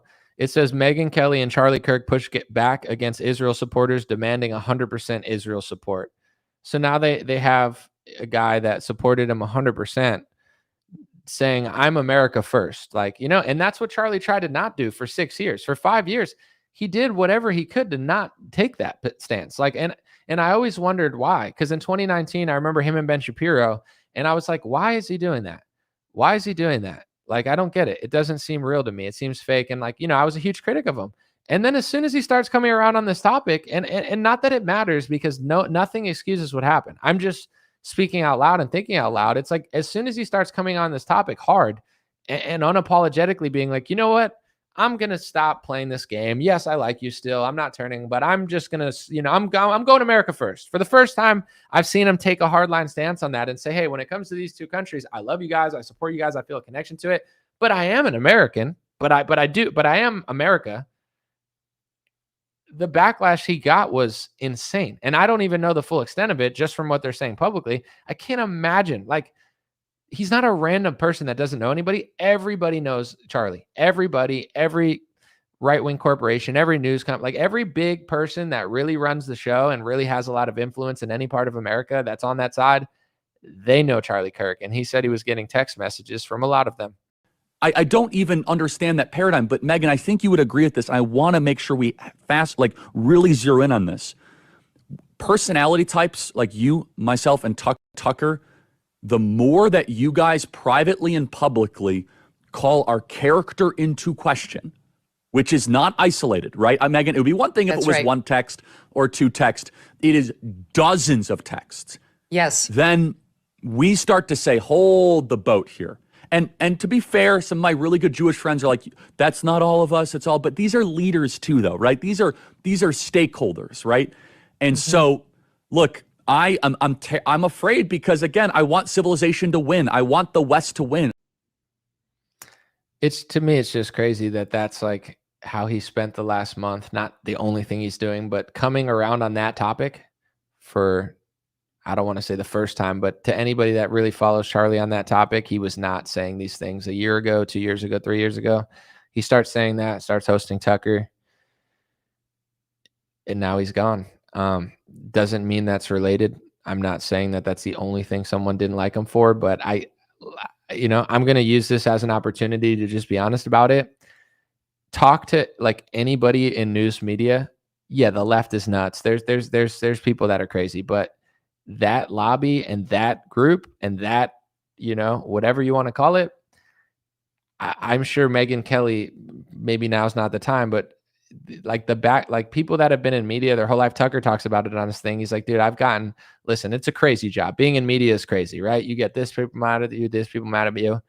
Most people that disagree with that side ever, if they're not 100% Lindsey Graham or whatever, they'll tell you that side of the debate is more ruthless than anything they've ever seen in news, and that's my story as well. The left is nuts, and to be honest, some people on the right are absolutely nuts too. Like there's crazy people in every category. I'm not saying that like it doesn't exist on both sides, but even among all the sporadic crazy things that I've seen, nothing has been as coordinated. Nothing has been as slimy and grimy and just like insanely like when things happen, I was like, this is like next level collusion.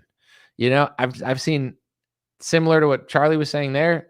That's where I've seen like the craziest things, the most coordinated media campaigns, the most like doors close on me and people like just like, and now I feel like I get why. And I'm not just saying the event yesterday. I'm just saying in general, like, let's just talk about the last month of Charlie's life, right?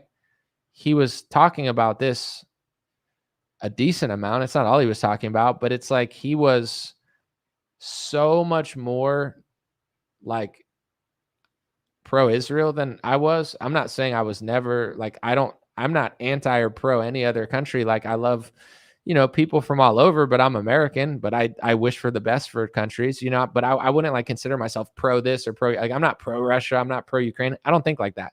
But with that being said, Charlie was pro-Israel, like way more than anybody I really know. I would say besides like Ben Shapiro, Prager, Charlie was the most pro-Israel, like helping Israel the most out of anybody I've ever seen in my life. I mean, you could make a top 5 list of who's helped Israel the most in right-wing politics. Charlie's probably on it.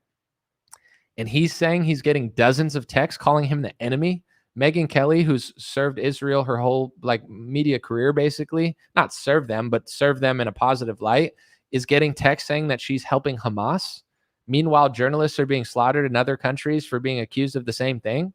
Not saying it's related, but this is the reality of the world. What I'm saying now is what is happening. And if that's how they're treating them, who are beyond,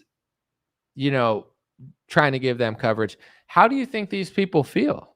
Like, how do you think people in media feel where they're like, I support this country 99% of the time. I say one critical thing and my phone is filled with 50 text messages of like high level people being pissed off at me and saying I've joined the dark side. Don't you think they're a little bit nervous to talk about it? Don't you think? Maybe not. Megyn Kelly said she wasn't. Charlie said he wasn't. But now Charlie's in heaven. Hopefully. I'm not saying like that in a rude way, but I'm not God. But, Charlie seemed like a devout Christian. Charlie seemed super locked in and he seemed really spiritually connected. So God bless him. God bless his family. God bless his soul. But it's like, I'm just saying, on earth, now it's just Megyn. So you don't think it's weird for her? And I don't even think she's thinking this. I'm just being real about it. It's like,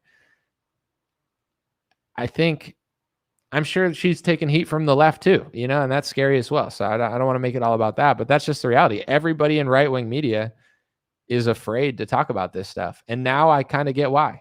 Like I always kind of knew, but I'm like, what's the point of like speaking if you're not going to be honest? But I don't know. It's like being a Democrat and then being like, wait, I'm actually conservative.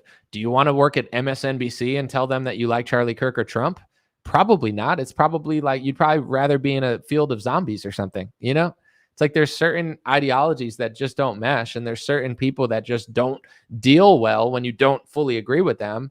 And it's a similar sort of vibe. So it's like, to me, the left is nuts, but they're the obvious people that don't agree with you. On the right, it feels like everybody's a little like, feels like almost like held for ransom vibes, or, you know, like just like, I don't want to go there because then this and that will happen. But people have been doing it because of podcasting and social media, and the vibe is totally shifted. I mean, if you want to do one thing and really stop listening to me speak and listen to Charlie speak, that full Megyn Kelly clip, I think it's great. Her, like, you know, we disagree on some things, but Megyn Kelly and Charlie talked for 17 minutes, and their message was basically, we love Israel. We just think you guys are making a mistake because a lot of the world is not liking what you're doing, and we do like you. So we want you to like listen to what we're saying and, you know, consider it. And because they said that, like they also explained the reaction that they got. The reaction that they got was not, thank you, we'll consider that. It was like more backlash than they've ever gotten from their own friends and network. You know, that's the reality of the situation. So everyone knows that. Someone said Anomaly's been all class covering this issue.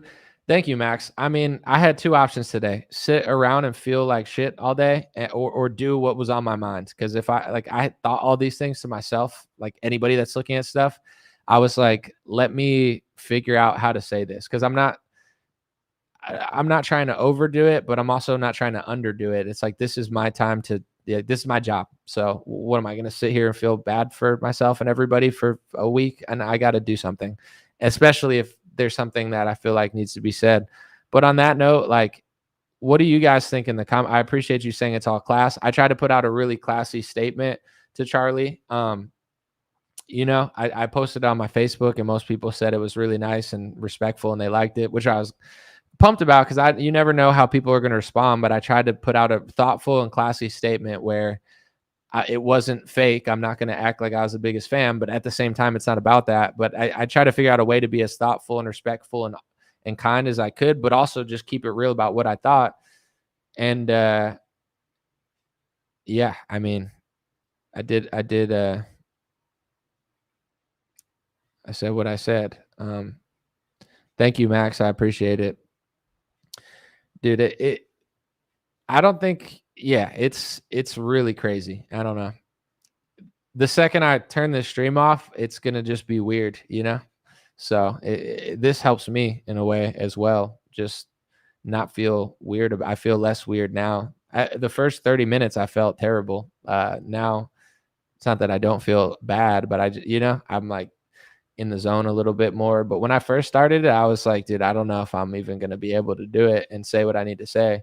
And once again, I wasn't even friends with him. I don't even understand how people like Benny Johnson was doing like news hits yesterday. No disrespect to Benny, you know, that we could save a disagreement for another day. But I didn't even watch it, but I'm like, how, like Megyn Kelly was on air with like Vivek Ramaswamy yesterday. She was friends with him. I couldn't even go live. And like I said, maybe she's braver than me. Maybe she's a stronger person than me. Maybe she feels her duty to like say what she needs to say. But even me yesterday, I was thinking like, oh, you know, if I go live, people will watch, but what the hell am I going to say? Like for Megan and Ben, whatever his name is, Benny, to go live yesterday, I was like, I don't even understand how they could, like, knowing him, I was sad and shocked and sick, and I don't even know him. I've met him one time, you know, like, you know, but we didn't even really meet. It was like 8 years ago, and he barely even looked at me because he didn't even know, like, someone was trying to like introduce us. We have no real connection. People that have connection to him, like, how the hell are they able to like bring themselves on television an hour later and be like, yeah, this is what I think. Good for them, I guess, you know, if they're that strong, but I don't, it's crazy to me. Let me read this real quick. Someone said, anomaly, I sent this live stream to my girlfriend and my mom who aren't plugged into this line of thinking. You said all the things I was thinking in a very logical way. This is one of your best takes.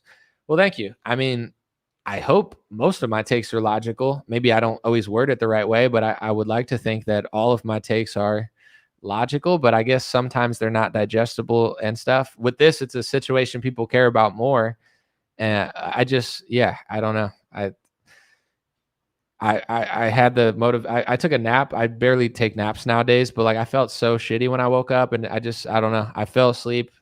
I woke up and I was like, what am I going to lay around all day? I got some things to say. I want to cover it. So long story short, it means a lot to me that you're saying I'm covering it well and I'm being respectful and stuff. Cause on a topic like this, I don't know how I'm doing because I'm just being myself, and it's just not the best time to talk. You know, it's not.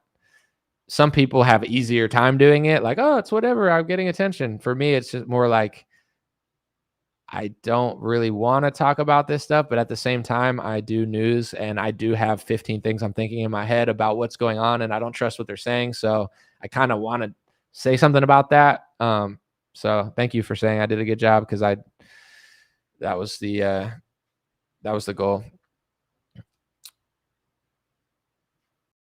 Debbie, I'm reading what you're saying, Debbie. Anything is possible. You know, there's definitely, and I mean, I want to say this now too, because she was talking about how it could be like an Islamic person, right? Which is possible. This is the tough part about America right now, is there's so much going on that there's no cohesion.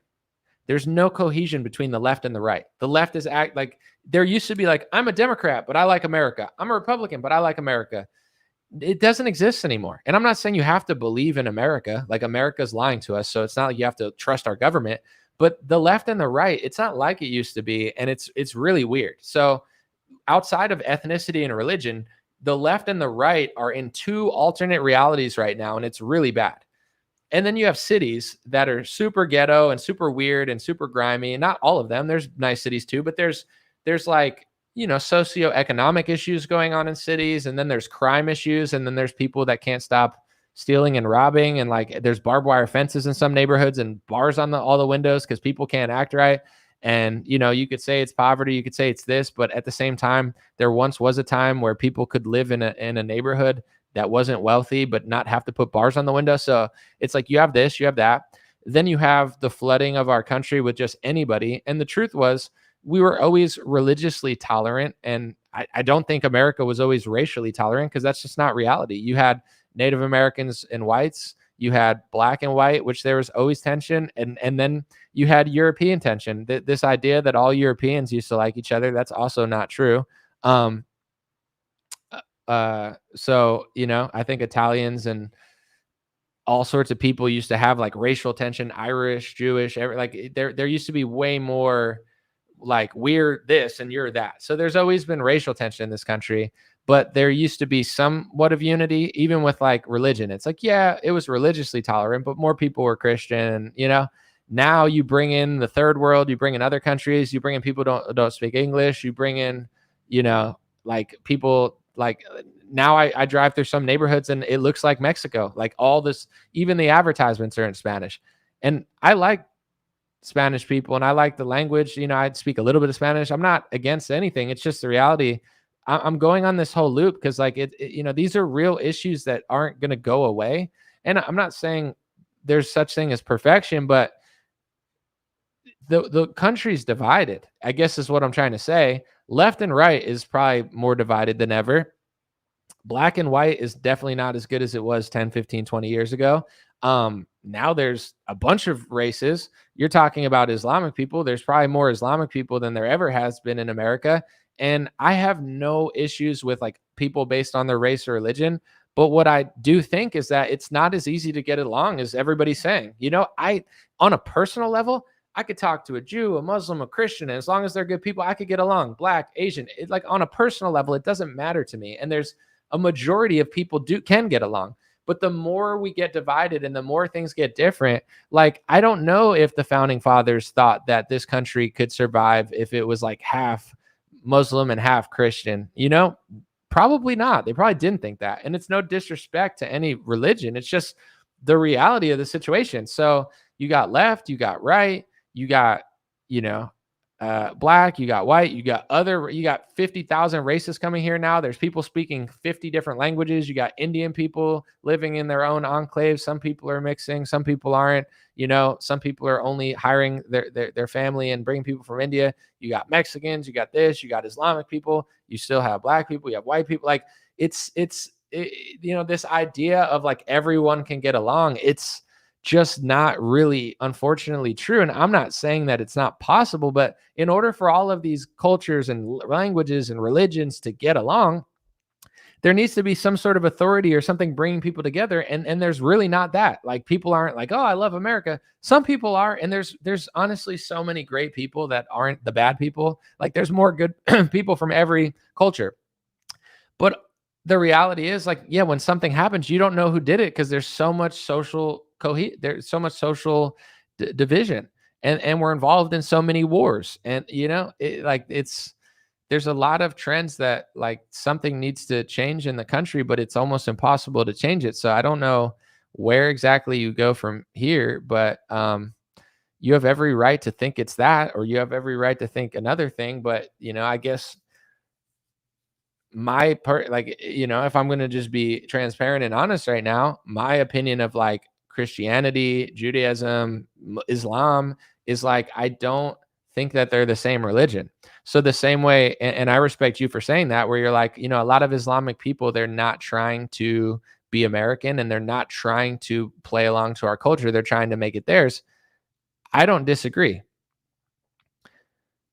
But the same thing with Judaism, and I think Israel, and no disrespect, I'm just being honest. I think Israel, just being honest, not trying to be rude, I think they're inherently extremely ethnocentric and selfish. I don't think they care about other people as much as they care about themselves.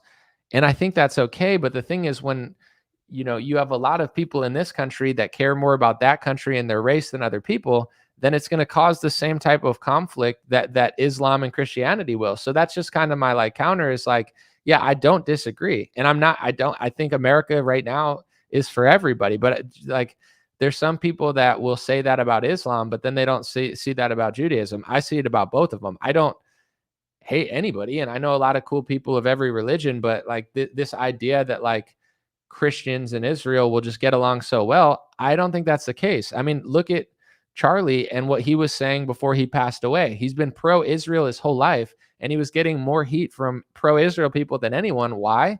Because at the end of the day, Charlie was a white Christian America first guy. Even though he was pro-Israel, that's what he was. And he was saying that most of the high-level people he was talking to, they weren't okay with that. They didn't like that. So the same way Islam and Christianity don't get along, this idea that Judaism and Christianity get along like butter and bread, it's just like a hallucination from a media corporation and people that aren't being honest about it. And it's not to say that people can't coexist, but, like, I think at a certain point, like, if this neighborhood's Indian and this neighborhood's Muslim and this neighborhood's, this neighborhood's like Mexican, and then this neighborhood's Venezuelan, and then everybody's saying this about white people, and then, Christians are losing ground, but then the country is doing things that are not Christian. And then, you have a media that's insane. Liberal media is insane. Republican media wants us to fight wars for Russian. Like, it's just not a sustainable, nothing sustainable that's going on. And I'm not sitting here pointing fingers, but the reality is, like, it's, I'm not Islamic, but I think it's deeper than Islam, why everything's not really working in this country. And I think it's kind of like a Zionist talking point of like, oh, if Islam gets out, then everything will be fine. There's going to be 20,000 problems still, I'm not, and I don't think Dearborn, Michigan was supposed to look like the Middle East. I don't think that was the intention. I don't think that that's necessarily like how it was supposed to be, but that's what it is now. And that's America. But I'm not saying, I'm just being honest. I don't know. So, this is how I don't know how you come back, like what to even really do. And this is the tricky part about like people that hate Trump and Charlie for the wrong reasons. Like they're saying that, oh, he's going to do this, he's going to do that. And I don't even trust Trump at all. But it's like, how do you, if nobody has religion and race and like pro-America values or the flag or the language, like if there's nothing bringing everybody together and the left hates the right and there's all these divisions, how do you make a functional country? Like there has to be something that brings us together. And if there's not, I'm not saying I don't believe in big government, but it's like there, you know, if there's crimes and people are acting crazy, then unfortunately it has to be like heavy enforcement of to stop crime. But the people that, you know, they don't want heavy enforcement, and even a lot of right wingers don't want that, which I get. But it's like, you know, at the end of the day, this is not what it used to be, and it never will be. And you just got to be real about it. So it's like the left creates all the problems, and then they get mad at the solution that they're almost forcing. Like, you don't need to do that if you act right and you're honest about certain topics. They're not. Things go to crap, and then the only solution is the thing that they fear the most, you know, the leftists. That's why so many right wingers don't like the left, you know, because it's like they're like they're all tangled. But then you go to the right, and I don't want to really talk about it that much now because I don't think it's like the best day for it. But since we're on the topic, this is why I do what I do.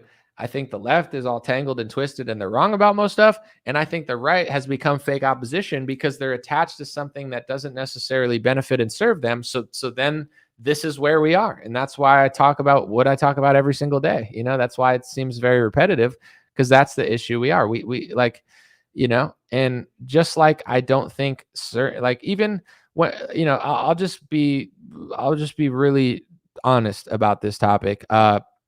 You know, when Charlie gets assassinated, the way the right and the left reacts, it's not the same. It's not even close.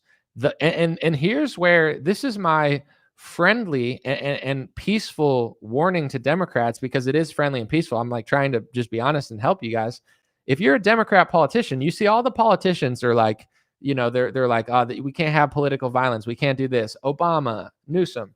Because the truth is, they don't want political violence because they're politicians also. You don't think that made them nervous that Charlie Kirk got shot? I bet Gavin Newsom did not like that. I don't think he liked it. I think he didn't. But here's the thing. The Democrats, like the fact that all the leftists are cheering and celebrating this and the right wingers are not, these are your voters. These are your people. You know, like, I'm not saying we can't all get along in America, but like, who votes for Gavin Newsom? Liberals. Who's celebrating Charlie Kirk's death? The voters and the kids, the liberals, not the adults. You know, any normal person like Cenk Uyghur, even though I don't know if I'd call him normal, but like, he's like, yo, this is wrong. You had a few people say it's wrong. And then most people said it was right. So it's like the Democrat politicians have to be really nervous because their voting base is that crazy. Like, they're okay. So you look at the reaction. The politicians on the left agree with the people of the right, not on anything, but on it's wrong to do this. And their voting base and their psychotic mental base is saying, no, like, they don't agree on that. You know, like there's a huge divide in this country where millions of people think it's okay to do what happened to Charlie Kirk. The Democrat politicians are saying no, but you know, they're being overrun by the people they created. And that's why a lot of right wingers don't feel sorry for them, because it's like, dude, you go to like Portland, it's like nobody hates the mayor of Portland more than leftists, you know, like they hate their own mayor because he's not far left enough. So the Democrat politicians are going to have to deal with these psychopaths too, you know, if that is the case, or turns out to be the case. But it's like, either way, it is the case that they're celebrating. So if you're sick enough to celebrate it, you're sick enough to do anything, in my vantage point. And then you go to like other topics. It's just similar. Like on the right, I feel like it's the same. Like the way that we look at things is not the way that other people look at things. And I think the Republican base that thinks that, oh, this is like, this ally is so good for us and it's good for our country. It's like, it's not good for our national debt. It's not safe for our country. We're doing all these wars, which puts us at risk and danger. And even if you follow people like Charlie or Megyn Kelly, who are more than respectful and in line with that, it's still never enough. So it's the same sort of like left-wing thing where, I don't have any issues with any country, like in the sense of like, of course I don't agree with everything every country's doing, including my own, but I don't look bad or down at any group of people. With that being said, I don't trust Ukraine. It's not that I trust Russia. I don't trust Russia either, but like, I don't trust Ukraine. I don't like that we're funding them. They've killed journalists in Ukraine, and they've made lists of journalists they don't like in America.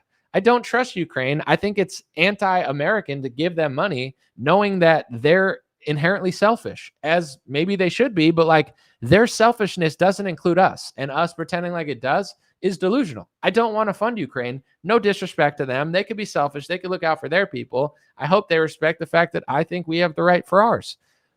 I believe the same thing with Israel. And I'm not trying to be rude, and maybe this could be a compliment.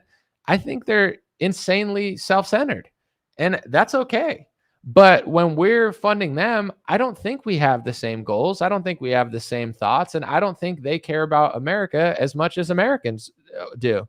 So at the end of the day, if there's ever a fork in the road where this is good for America and that's good for Israel, Israel's going to do what's right for Israel, like going after, Qatar when Trump doesn't want him to. But what does Trump say? Nothing, because he can't. He's in the middle of it, like everybody. Like, I don't want you to do that, but that's okay. But I'm sorry. But he's like a middleman. He's like completely powerless against a country that just doesn't need to listen to him and doesn't want to listen to him. And I'm not saying they necessarily have to, but that's our alliance, is like we're aligned with Ukraine, who I don't think cares about us at all, and Israel. This idea that they do, I get that they're saying it on the news and stuff, but I just don't believe it. I think they care about themselves. And I think that them caring about themselves, they will do whatever they have to do to benefit themselves at the expense of anyone else. And I don't think they care who it is, including Donald Trump. Well, Donald Trump doesn't want them to do that in Qatar. They don't care. They don't care. They don't care what Trump thinks. They don't care what Charlie thinks. They don't care what anyone thinks. Charlie was like, I don't think this is good that you're doing that. And then his phone gets blown up with a bunch of text messages, and they're saying, "Oh, we lost you." He's like, what do you mean? I'm pro America. I'm pro Israel. I just think this isn't a good idea. Like, they're not looking for a middle ground the same way the left isn't looking for a middle ground. And this is the thing is, like, with America, we have to deal with the left and the right because it's our citizens. We have to deal with the fact that there's like 100 different languages in America, and nobody, not that nobody gets along, but like there's all these cultural problems, religion problems, different religions. That's an American issue that people need to be honest about and figure out how we can all live peacefully and like in a safe neighborhood. The American dream. People can come from anywhere and live a good life. But now we're inheriting everyone else's problem. We're inheriting the problems of Ukraine. We're inheriting the problems of Israel and getting tangled into their wars to the point where there's a lot of desperate countries now that don't care. They don't care about us. They're losing a lot of people. When people are losing people, tensions are high and the stakes are high. And even in a lot of these Middle Eastern wars, which were horrible, by the way, but in general, it's just like the temperature has been turned up for a while now, but the news won't tell you that. If you watch CNN, Fox or MSNBC, they're not going to tell you how high the temperature is because we're fighting with Ukraine and Russia. And they probably won't even tell you about Ukraine or Israel and Palestine. Maybe they will. I don't know. I don't watch them. But then you watch Fox News and they'll be like, well, Ukraine is the bad, but we got to still fund them. But then on the Israel, they'll act like everything's honky-dory and peachy. And it's just like, so amazing. And it's like, I don't like, we're even, no matter how pro-Israel I could ever be, I just would never think it's amazing when there's a war going on. I get that that's the truth of life and it's not unavoidable, but it's like these Brandon Tatums of the world where they're like, keep it going, give them hell, blah, blah, blah. It's like, bro, hundreds of journalists have been killed in Palestine. That's not good. That normalizes that. That is now normalized. It's not just normalized. Yeah, well, it's normalized in Palestine. Sort of. It also happened in Ukraine, though. And this is just my question to everybody. I'm not trying to be edgy about it, but it's like, if Ukraine's willing to kill Gonzalo Lira in Ukraine and Israel's willing to kill hundreds of journalists in Palestine, Are you just assuming that they only want to do that in their own country or a country that they're next to? Of course, that's the easiest way to do it because, that's where they are. So yeah, it makes more sense when it's there. It's easier to do and it's easier to justify. But to me, this is just, I'm not trying to blame anybody. I'm not trying to suggest anything. It's just the reality. You don't think you think Ukraine cares about you? You think Israel, oh yeah, we just want to do that there, but we believe in this. But for everyone else, you guys could live peacefully and whatever, and we'll just do this here. I personally don't believe that they think that way. I just think that Ukraine has an easy time killing Gonzalo Lira because he lived in Ukraine and there's no one to stop them. Israel has an easy time doing what they want in Palestine because there's no one there. They're just doing whatever they want. That doesn't mean they don't think that. I just don't believe if you're willing to do that there to other journalists that you consider doing the same thing. And I'm not trying to be rude, but Ukraine put out a list of these are all the journalists we don't like. You don't think if you were in Ukraine, they wouldn't think that way with you? And then with Israel, it's like there's people that are basically on their side that are texting pro-Israel journalists in America, Charlie Kirk and Megyn Kelly, calling her Hamas. And I'm not trying to suggest anything because there's a million things that could have happened, but I'm just being real about it. I see what they do to people that they call Hamas. I'm watching it. I'm seeing it. If they're texting Megyn that, what does that mean? What does that mean if they think that's Megyn Kelly when it's not? Because it's not her. And it's not me. And it's not anybody that, I'm sure there are leftists that think that or whatever, but it's not me. I don't give a shit about these people. They're in Qatar. That's an American ally with a base. Talk to Trump about it. Talk to these people. I don't know anything about, you understand what I'm saying? I have no support for an authority in Palestine. I don't give a shit about their government. I don't give a shit about their military, or it's nothing to do with me. But if they're willing to say that Megyn Kelly is supporting Hamas, what does that give justification to do to her? And I'm not saying that it's going to happen, and I don't want it to, but that's how I think. They've said, oh, these hundreds of journalists, oh, well, they were working with them. And then they text Megyn, well, you're kind of working with them too. Well, what does that mean? They're losing Republicans by the day here in America, which is their most important ally. So whether the fight continues to be just or not is almost irrelevant. As Trump said when he was running this time last year, not yet elected, time to wrap it up. And that's how I feel too. And I've given Israel a long berth. I fully understand, as an American who was attacked on 9/11, my country was that, when you attack the United States and you kill thousands of our citizens, and Israel was in this position on 10/7, it's fine to respond, and it doesn't have to be proportionate. Whoever said it has to be proportionate? But what Israel's doing now is losing its standing with the rest of the world. It's starting to lose too, even with its closest friends, its moral reputation, its moral high ground. And as Trump said a year ago, time to wrap it up. Cue well said. The 25 text messages from people I know, friends who are pro-Israel. I'm so sad that you've left us. It's happening, and it's my job to comment honestly on it. Totally. But I am sick of being lectured on you have to see it exactly as we see it and support everything, or you're against us. So this is, I don't know where the clip is, but she said one clip that she was getting text messages and they said she was supporting Hamas, which is crazy, but and once again, I don't want to be repetitive, but I just don't want to be misconstrued. The reason I'm bringing this up is we have our own domestic problems. We have crime. We have liberals who are celebrating Charlie Kirk's death. We have people that are fine with that just because they're leftists. Now we're inheriting everyone else's problems. Now we're inheriting Ukraine's problems. We're inheriting Israel's problems. We're basically if our journalists don't serve them, they're getting text messages being told that they're the enemy. That gives justification for them to get killed in another country.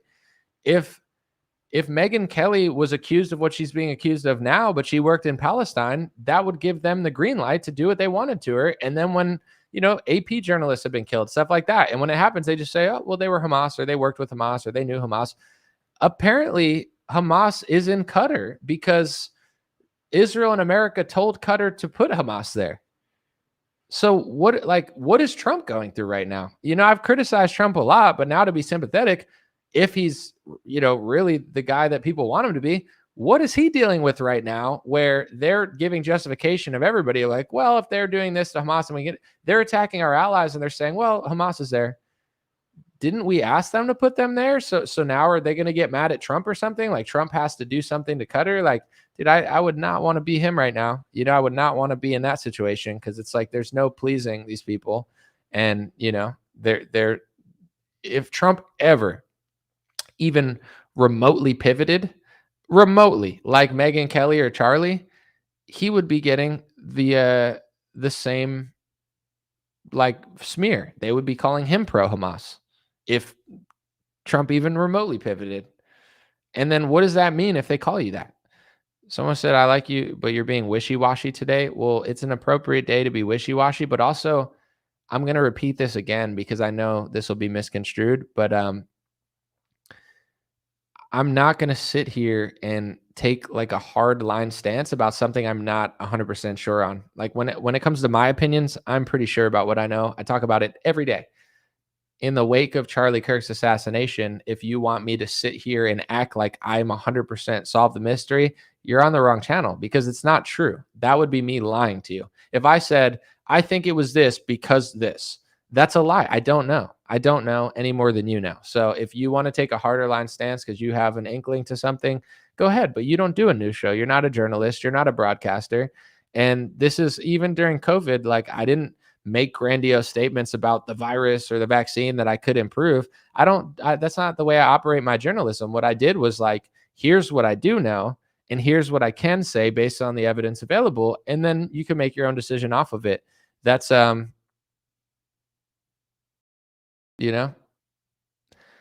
said Anomaly shows his face. He can't just say whatever, however. I'm not really sure what you're implying, but at the same time, I just think that it's not just about showing my face. It's about doing a good job. I show my face. People know I'm just saying during COVID, a lot of people made statements that I didn't make about the vaccine, about the virus. If I felt confident enough to say these things, then I would say them.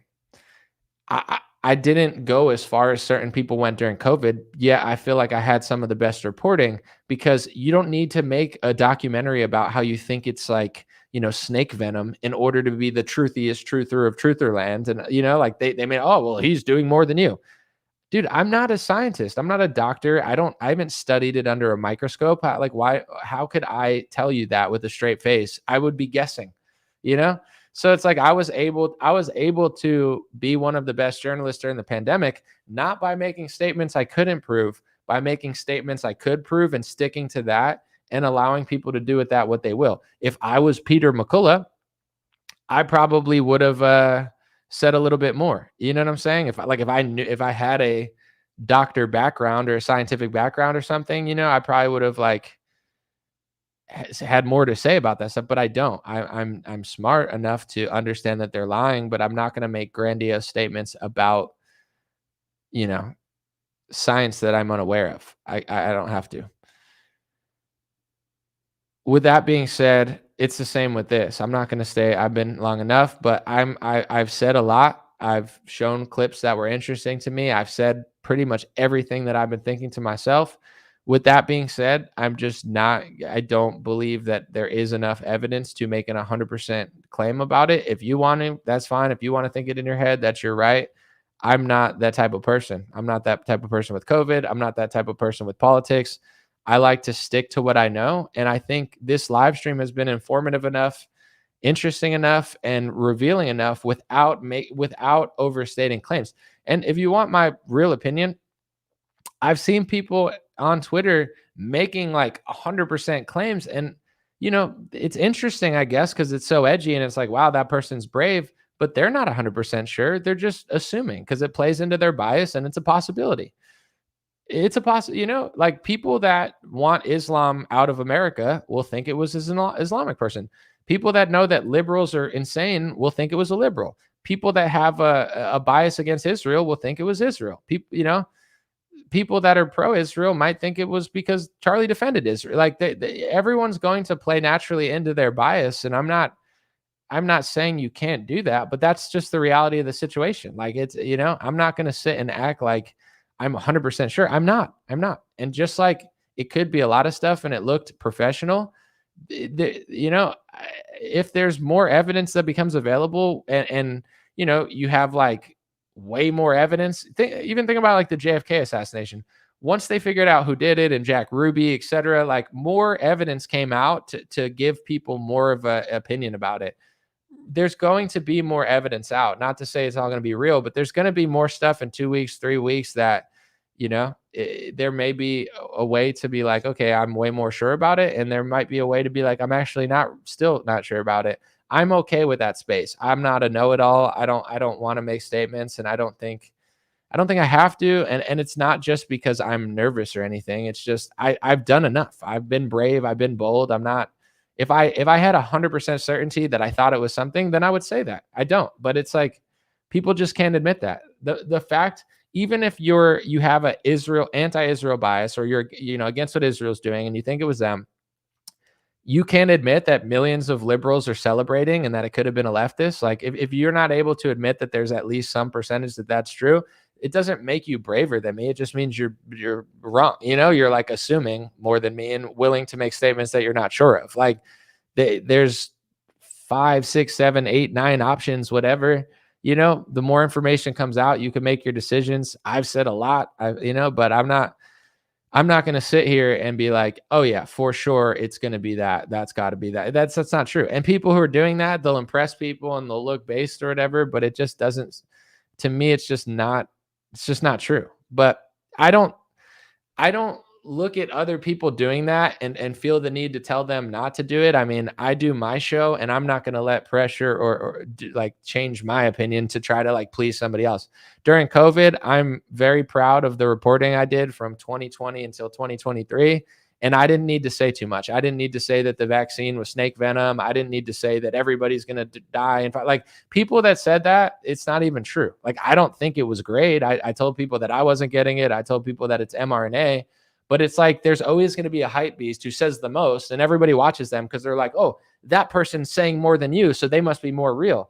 Everyone's going to say everything. It's the internet. Everyone's going to say this. Everyone's going to say that. They're going to say it's the greatest achievement in the world. It's the worst thing in the world. I didn't get it. I didn't want to get it. I didn't like the mandates, and I think Operation Warp Speed sucked. But my reporting stands the test of time because I don't make statements that I don't know. And if you watch all my reporting from COVID, it's still all true. Like a lot of people can't say that. You can't go back and watch a video of theirs from like 4 years ago about COVID, and they're like, oh, I got it right. I got it right most of the time because I'm not making statements I can't prove. I'm doing the same thing today. I didn't even have to be here, and I definitely didn't have to stay this long, but it is what it is. I said my piece. I'm not being fake at all. I don't do that. That's not what I do. I stick to what I know. I'm honest about the options. And it would be like watching a sports game and being like, I'm 100% sure that team's going to win because they're the favorite. It's not true. You don't really know that unless you know the script or something, and it's fake or someone's injured. So that's the reality of the situation. Thank you guys. God bless you. God bless your family. God bless America. God bless the world. And, rest in peace to Charlie Kirk. God bless his family. God bless America. And I can't imagine what his friends and family are feeling. It's a really crazy week. And I pray that, good things happen in this country, and, his legacy lives on in a good way, and that, in some way there's some good that comes out of this, but I don't really know what else to say. I've been live for a long time. I've been as respectful as possible. And, it's going to be an interesting year to say the least. I pray for the end of the wars in the world. And I pray that America can be healed in some sort of way. Left and right, racial divide, just the wars, etc. Like, I pray for peace, and I pray for solutions where this country can thrive, because right now it's just a sad day. And the fact that happened a day before 9/11 is just beyond, I don't know if I would say symbolic, but it's just, it makes it hit even crazier, like on the wake of 9/11. It's really sad. Appreciate you guys. Thanks for being here. I'll be back probably Monday. And I'm not going to be posting videos, I don't think, until Monday.